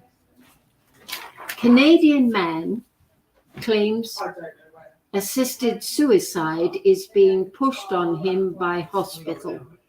Roger Foley does not want to die yet, but he claims that the Canadian government is encouraging him to end it all. I had been pressed to do an assisted suicide, he told the Post. Allegedly, this happened with caretakers at the Victoria Hospital, a primarily government-funded centre in London, Ontario. They asked if I wanted an assisted death. I don't. I was told that I would be charged £1,800 per day for hospital care. I have $2 million worth of bills. Nurses here told me that I should end my life. That shocked me. My comment, what do you expect from a country run by Klaus Schwab? And another thing with Canada, they are now allowing assisted suicide for people with mental health issues. Yes. So someone says, I'm depressed. Can I talk to someone? No, we'll put you to death instead. It's more of the person's choice, but we've had lots of conversations. This on air and off air. We've had conversations about this, and I find it very difficult to support euthanasia. I completely 100% understand the need for it, but it's a very slippery slope. It is a very, very slippery slope. But there's vast difference. You know what I'm talking about between murder, plain murder, and euthanasia. Vast difference. And that's what we've been experiencing here. But euthanasia in itself, where someone is suffering dreadfully, they can't control the pain and they're begging to die. I'm sorry for someone that I loved. I would have to assist them. I know. I've spoken to my mother a lot about this. She said she would rather go for assisted suicide than live in some horrible pain in hospital for months on end. Yeah. Or if she was an elderly person with dementia and couldn't remember a single thing and had a horrible quality of life. I mean, she changed her view on this once she started working in a nursing home and saw how much pain these people are in. And that's when she started supporting euthanasia. But I can't. I mean, some of these people that have to go to Switzerland that, have a very serious disease, and they know that they're going to get to a stage where they cannot make this trip, and they would have to rely on someone to do it for them, and that person might not do it. They take a one-way ticket to Switzerland, where there is a place there where they will do that for you, and that is their choice, and they want to get on that plane while they're still capable of doing it. That, I think, is absolutely awful. I know. It's a very difficult subject to talk about because a lot of people have had personal experiences about it. Mhm. You Yes, have. I've I had have. personal experience of it, and Most people have. So it's a very Excuse sensitive me. subject. It is a very sensitive subject, but it's a difficult one to talk about because whilst I 100% understand the idea of it and the look, let's why hope. it's needed, Let's hope that you never in your life are put in a situation where you have to decide whether to do that or not. Don't think about something like. Don't overthink on something like that. I mean, assisted suicide. I think it's necessary because if a dog, an animal, is in dreadful pain and you don't have that animal put down, then that's cruelty, and you would not be able to I know, keep but there's a dog. difference between animals and humans. A big difference. I know some Well, people. why? I mean, the animal's in pain, the human's in pain. What is the difference? The animal's not going to get well, and the human's not going to get well. No, I know. But there is a difference between animals and humans. It's it's a rough subject to talk about. It's a very depressing subject to talk about as well. It is. It's absolutely awful. But what they're doing in Canada, I think, is absolutely appalling. It's terrible. It's dreadful. It is. But you know, what we've done in this country. Well, we don't have any of it. We don't have any of the euthanasia in this country. Do you think we should? It's exactly the same here. I mean, look what we've experienced with Hancock.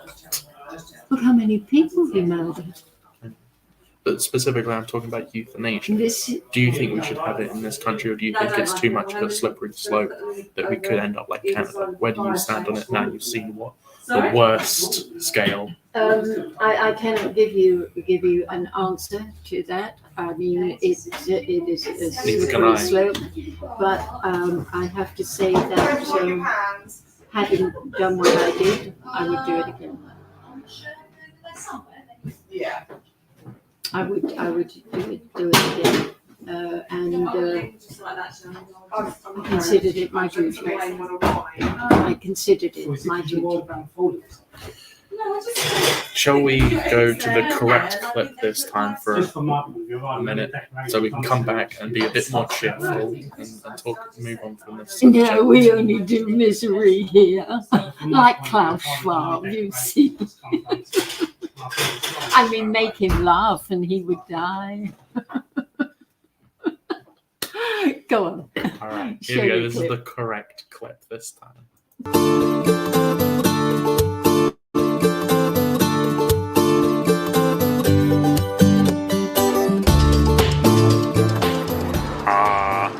Just the one, Miss Eddie. Just the one. She didn't want me to introduce this program at all, but I fought for it, and here I am. Just the one, Miss Eddie. Our drinks program that will cover the spirits, the wine, and the beer industries, not only locally, but throughout the world.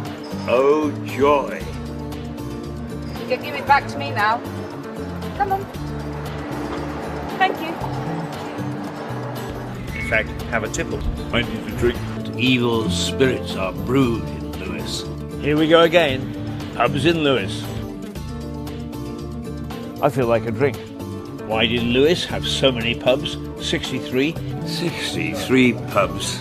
Oh my goodness. I think I will pop in for a quick drink.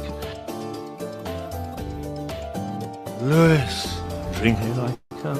Meanwhile, where's that pint? Vroom, vroom.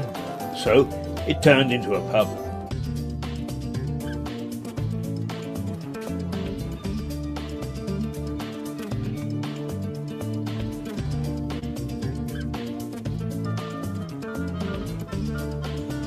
They sure tippled in Lewis in the past. Time, gentlemen, please.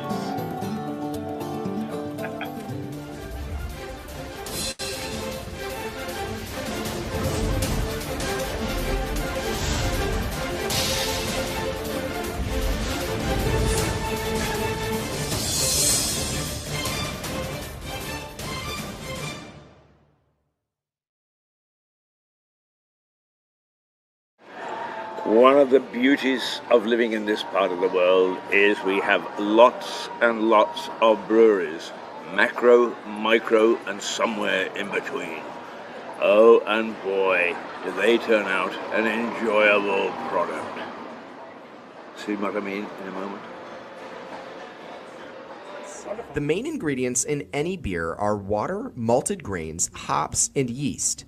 Hops are the flowers of the hop plant, which are used for flavoring. The only other uses for hops are in herbal medicine. With these 4 ingredients, you have everything you need to make beer, but the combinations and processes make all the difference. All of these ingredients are boiled together for set amounts of time until the final mixture is filtered and sent to fermentation. Mineral contents in your water source can make a huge difference to the type of beer that you brew. For our bachelor's level students who are taking a class called the Art and Science of Brewing, take that malted barley, put it into our mill and crack it open to expose that starch inside. We're going to start with around 500 pounds of grain, which gives us about anywhere from 8 to 12 bags of grain.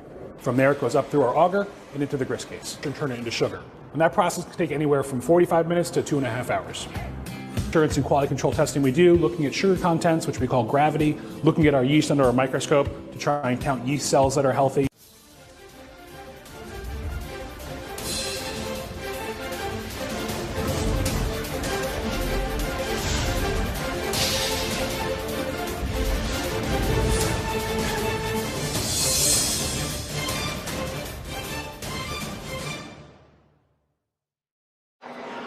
The history of the English inns or pubs is fascinating. So the next programme, courtesy of the British Council, takes us through the history of the English inn. And then, just to finish it off, what pubs recently were like just before lockdown. They've suffered a bit since, but this is a story of a long tale into a pub and an inn. Join me.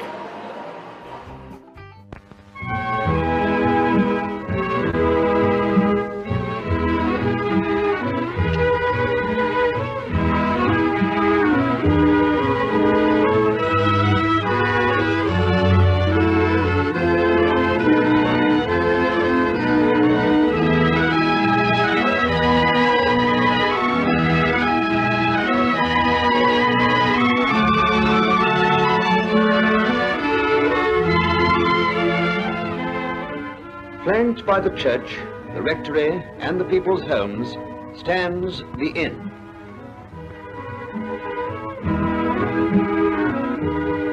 In its shade and beneath its roof, men of all degrees and of all opinions meet in comradeship and comfort.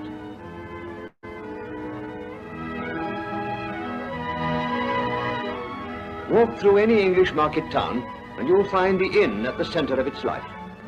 On market day, the people from the country around meet there to discuss the trend of prices, their children's health and their home affairs. It's the same in the villages. When the sun warms the earth, they sit outside and watch the world go by. At the English inn today, there is a hospitality that to the host is just as much a sacred charge as it was to the monks and barons in the Middle Ages, who first gave bread and ale to travellers. Often the only sanctuary in out-of-the-way parts, the monasteries had a lodge open to pilgrims and other wayfarers.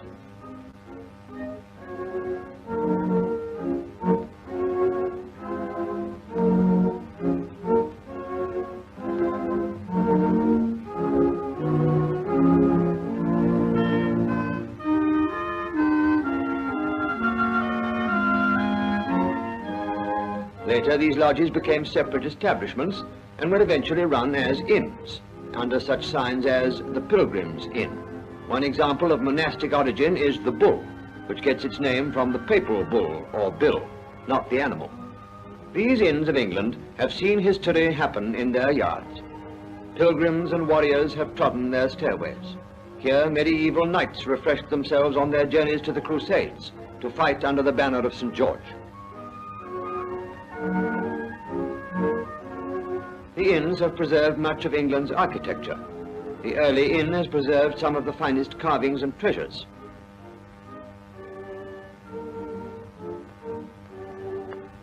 Like the church, it was a sanctuary.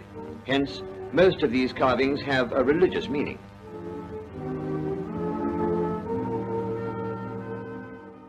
Over the road from the shops, held up by ship's timbers, is the Gardener's Arms. There seems to be a tradition in Lewes, although no one admits to it, of omitting the epithet pub or tavern. This pub is called by locals simply the Gardener's.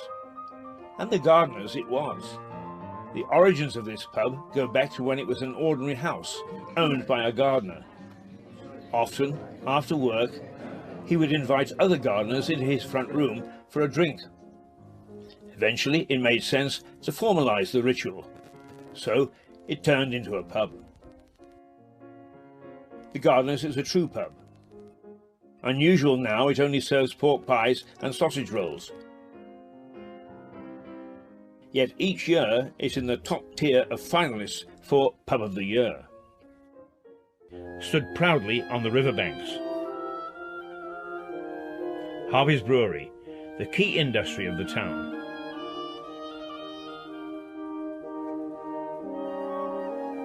The bloody high street of a tiny town.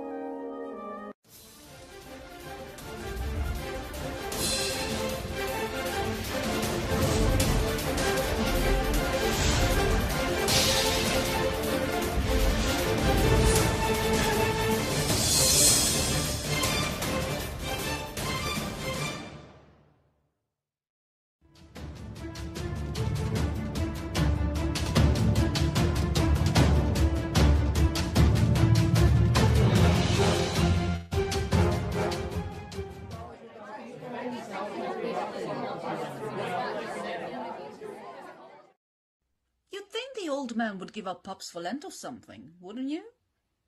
Well, think on. He even gets absorbed in how the pubs were in January's time. Luddite.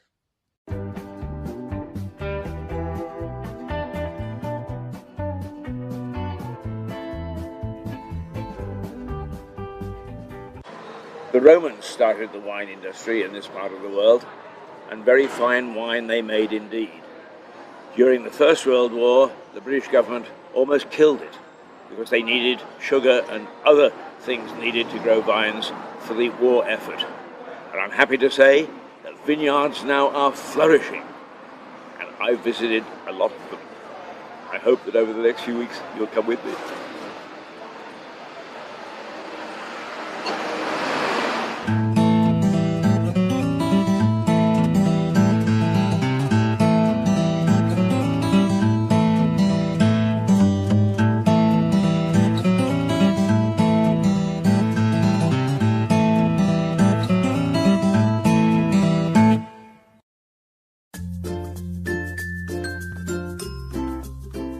English sparkling wines are beginning to win an enviable reputation across the globe, and that reputation is turning into sales.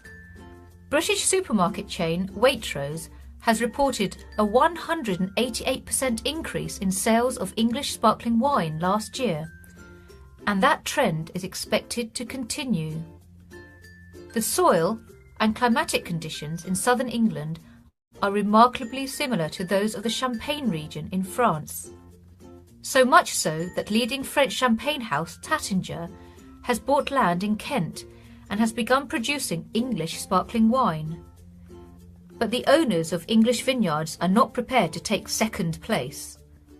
Ridgeview Estate Wines in Ditchling has been producing English sparkling wine since 1994. And recently, the company received the prestigious accolade of having its wine served by the Queen to Chinese Premier Xi Jinping at a state dinner. Ridgeview is a family business which has a strong sense of history when it comes to its products. The vineyard's trademark is Merit, named in honour of Englishman Christopher Merritt. This wine pioneer made a presentation to the Royal Society in London in 1662, explaining the process of making sparkling wines. That was 30 years before the French began producing champagne. Last year, Ridgeview produced a bumper crop and has similar ambitions for this year. The product can be seen at a variety of produce events in the region, notably Brighton and Hove's Food and Drink Fair in May. and the winemaker plans to repeat the success of last year when it introduced its range of sparkling wines to New Yorkers. Want to check out the claims that Ridgeview makes? There are plenty of stockists within the Lewes district. As one might suspect, it's available at Harvey's, but also Larder in Ditchling, Middle Farm on the road to Eastbourne, and of course the English Wine Centre at Drusilla's Roundabout.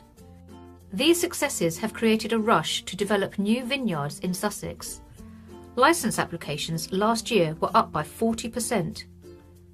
It's not just sparkling wines that are gaining a reputation. Still wines have also been around a long time. Both are now beginning to take the French market by storm, as demonstrated by the French purchase of acreage in Kent.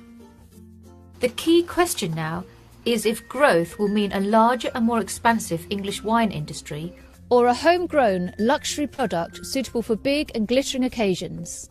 For the moment, only time will tell. Tasting a true competitor of French champagne.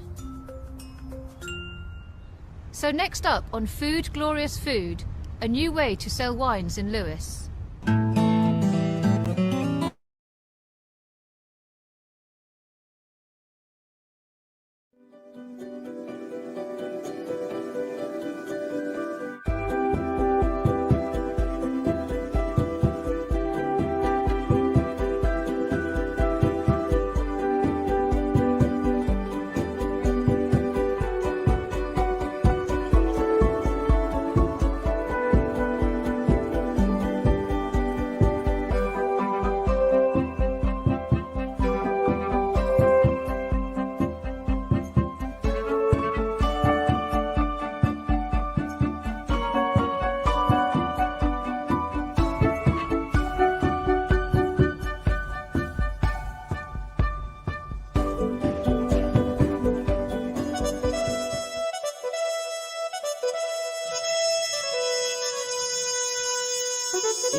Okay, and welcome back. Hello, hello. So we were just talking about a few little things off the air, and how celebrities have been ruined by internet. By the internet, there's not the same glamour. No, and I was saying to Max, there's no such thing as show business anymore. All there is business. It's a good way of putting it. It's changed vastly. I mean, you know what it used to be like. You were there. Yes. It's it's vastly different nowadays. But I've had my day. I mean, my day is totally over. I mean, I have to step aside. Well, I did some years back. You step aside and you make way for the youngsters. I don't particularly care for people, older entertainers, and coming back unless they desperately need the money. And a lot of them do. And then, of course, they come back. Speaking of entertainers. But I find, though, when they do make a comeback, they probably get a year out of the business and they do the rounds, but that's sort of it. I don't think that this applies to actors. I think they go on much longer. But sort of recording stars and things like that. I think there comes a time where they should hand things over to younger people, because also it is primarily a young person's business. Yeah, I mean, there aren't many old celebrities. Well, what would you consider as old? I don't know. 25's old today, isn't it? Kind of. I don't know. I'll say but what I can. There was one thing I remember. It was right here, actually, some years ago. I was here having dinner with a friend of mine, and there was an older man sitting at the piano playing some lovely songs. In here? Yes, it With was in the piano. dining room. They Oh, had a okay. very, very nice dining room there one time. And I was really, really enjoying it. I said, I asked him if he would like a drink, and he went driving like that, you know. And I said to my friend, I said, isn't it nice to hear somebody play some stuff like this? She said, no, I think the job should go to a younger person. I mean, come on, please, you know. No, that I think is totally wrong. Totally No, wrong. especially in that instance. Yeah. There are plenty of instances where, you know, a lot of things could go to the younger generation. But yeah, no, it's a piano player. Well, that's Yeah, weird. and playing ridiculous. beautifully, you know. I mean, you were just talking about old celebrities and needing money. Have a story here. Dolly Parton got $100 million from Jeff Bezos. Mhm. Yes. Uh, Well, she was very, very into the injections. I think she contributed a lot of money to get them distributed or something. Don't quote me on that, but I know she was very in favor of the injections. The fake vaccinations. Yeah, I mean, most of the celebrities were. It was PR. They were told you must support this. But celebrities now, they have the internet. You can Well, they see haven't what got they're any all brain. about. You know, these people don't have any brain. No, God no. The Celebrities majority aren't. of people that I'm that sorry, are but up there. they're not real people. Well, no. Everyone says, "Oh, you know, they're real people." No, they're not. And They're then when they want to actors. stick their nose into politics and things like that. Celebrities, I mean, they have no personality. They're just molded into No. a new person every time a new movie comes and along. all for they're them. used to is reading somebody else's lines. Yeah. They just don't have a personality, and you can really see that now. But they're always just told, support the current thing. Support the current course, thing. Yes, you know, don't make waves, go with the flow. And the current thing is always whatever is the most liberal thing at the time. So Yeah. 90s, it was colorblindness. Hmm. And then, you know, which I support, obviously. And then you get into the early 2000s, and then it was do not support the Iraq War, which I also do not support. Mhm. But now it's getting into this Mhm. social justice stuff. Yeah. It's now see color, see race. You know, you have to. It's weird. And now the current thing is COVID. Stay at home. Stay at home. Yes. Get vaccinated. But yeah, that but- was the current thing And then last you year. have Leonardo DiCaprio talking about the climate change and then flying around on his private jet all over the place. I mean, Obviously, it's someone else's fault. Someone else. It's Of not course, mine. no. I'm an important, famous person. yeah, and I have to go. Yes. But it was like these politicians, and well, I have to have the injection, you see, because I have to travel. No, you don't have to travel if you don't want to. No, you don't. And well, I've got to have the injection because I've got to go away for a holiday. No, you don't have to go away for a holiday. And no, you don't have to go and see that relative that you haven't seen for a few years. You can talk to them on Skype and things like that. You don't have to ruin your health to go and see someone. I know, but that's what they said during lockdown. Don't go and see people. Do it over Skype. Well, I was totally against lockdown, but I'm talking about the Oh, yeah? vaccinations now. Well, I'm not going to. You know, I'm against that whole thing. Listen, it didn't affect me for the simple reason I went out when I wanted to go out. So did I. Did exactly what I wanted to do. I never wore a mask, and I was certainly would never have those poisonous injections put into my body. I wore a mask during the first lockdown, but the first lockdown was kind of hazy. We didn't really know what was going on. Mhm. How bad is this virus really? We didn't really know at the time. So I did support the first lockdown and still technically do. You know, we didn't know at the time.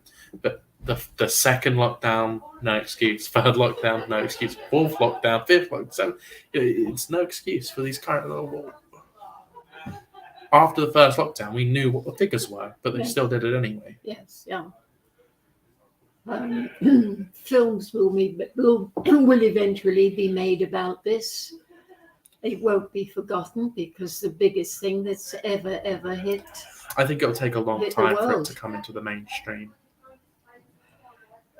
I I know. don't see Netflix having a anti-COVID documentary anytime soon. No, it's not in their best interest, is No, it? don't see Because Amazon they're, doing that. with the other lot. No, I know. But there's underground films being made all the time, and this will come to the fore. I promise you, these people are not going to forget. Yeah. I know. Well, it is currently 10:56. We've got 4 minutes left, and we're going to wrap up the show. So, thank you so much for joining me today. And Always a great pleasure, great pleasure. Thank you so much for inviting me. thank you We for have coming. fun, don't we? We do, yes. And I have to ask the obligatory question that I always ask. I like asking it. From today's show, what do you think has been the most important subject we've covered? Getting out those meters, the smart meters. Because once they get those out, then they'll get the others out. They'll get these 5Gs out as well. This would be a magnificent step if Duncan Duncan Smith can pull this off. Then he's a nice fella in my book. He really is. He's a good guy. And The problem with it all the is, Ian Duncan Smith, well done for saying that, but he said it to Rishi Sunak to go announce that at this global meeting he's having. Mhm. He's not going to say anything. Of course he isn't. You But and well I done know on that, the, you the and I well know done that, on. but at least he's brought it to the attention. Yeah. So that's very good And if on his more part. people will start saying, no, we're not having them, then that district? would be a very big help. Let me have a look what district he's for. Ian Duncan Smith district. He is the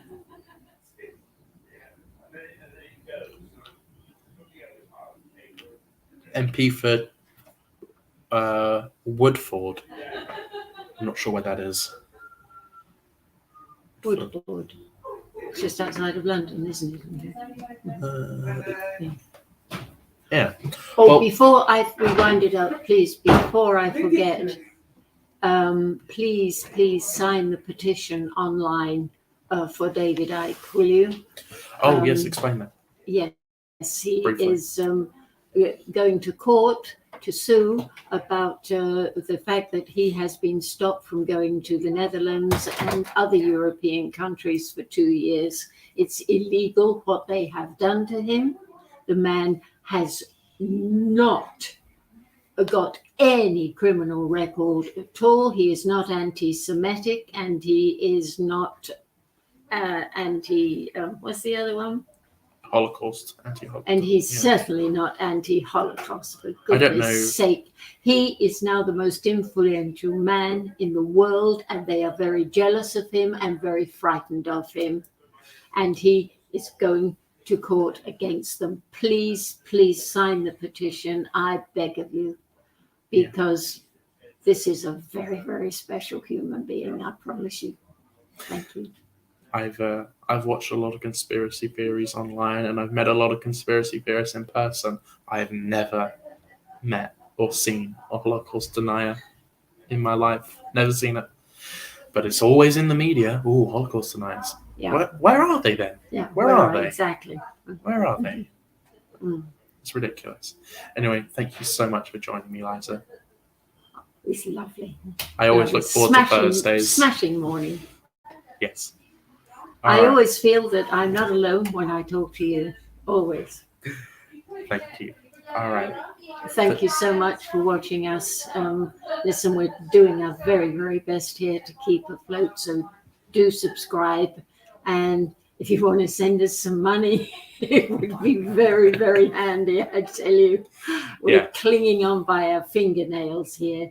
But believe me, we're very, very necessary. So please come and join us. Come sit down. Tell us what you think. Don't be shy. We're here 5 days a week, Monday through Friday. Monday through Friday. Thank you very much for watching. It's a visit. Here at the White Hart Hotel in Lewis. Join us tomorrow morning at 9:30. It'll be Keith Hayes tomorrow and his guest, who I've forgotten, or whose guest is tomorrow. Anyway, join us at 8:30 tomorrow morning till 11 every morning, Monday through Friday. Thank you very much.